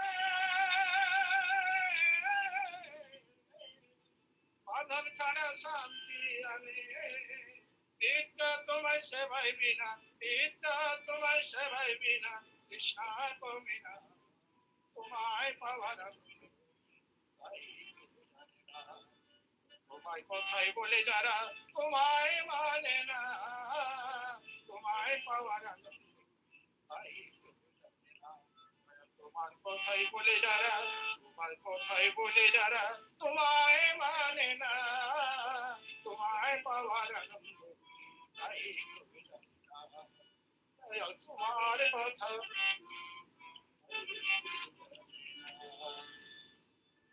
বন্দে পুরুষোত্তমম বন্দে পুরুষোত্তমম বন্দে পুরুষোত্তমম परम दयाल परम प्रेममय श्री श्री ठाकुर अनुकूल चंद्र जी की जय परम दयाल परम प्रेममय श्री श्री ठाकुर अनुकूल चंद्र जी की जय परम दयाल परम प्रेममय श्री श्री ठाकुर अनुकूल चंद्र जी की जय परमाराध्या जगत जननी श्री श्री लक्ष्मी मां की जय परमाराध्या जगत जननी श्री श्री लक्ष्मी मां की जय परमाराध्या जगत जननी श्री श्री लक्ष्मी मां की जय परम पूज्यपाद श्री श्री बड़दा की जय परम पूज्यपाद श्री श्री बड़दा की जय परम पूज्यपाद श्री श्री बड़दा की जय परम पूज्यपाद आचार्य देव श्री श्री दादा की जय परम पूज्यपाद आचार्य देव श्री श्री दादा की जय परम पूज्यपाद आचार्य देव श्री श्री दादा की जय सत संग की जय सत संग की जय सत संग की जय वंदे पुरुषोत्तमम वंदे पुरुषोत्तमम वंदे आर्यपीठ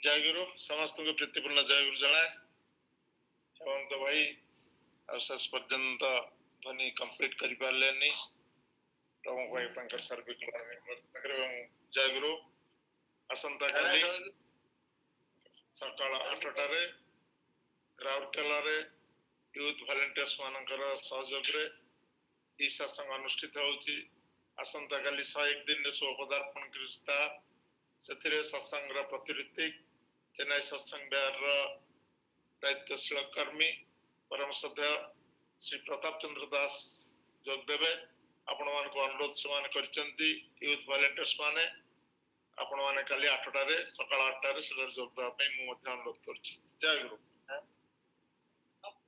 ଜୟ ଗୁରୁ ଜୟ ଗୁରୁ ଜୟ ଗୁରୁ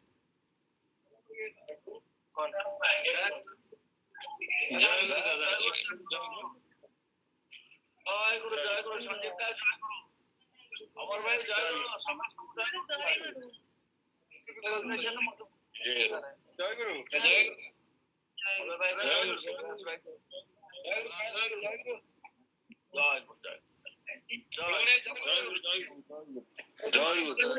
गुरु अमर भाई जय जय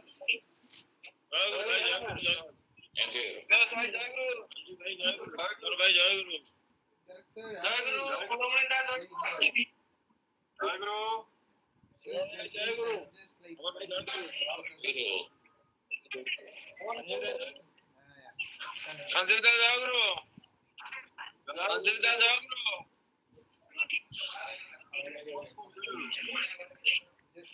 अबे भाई संजीव दा जय गुरु जय गुरु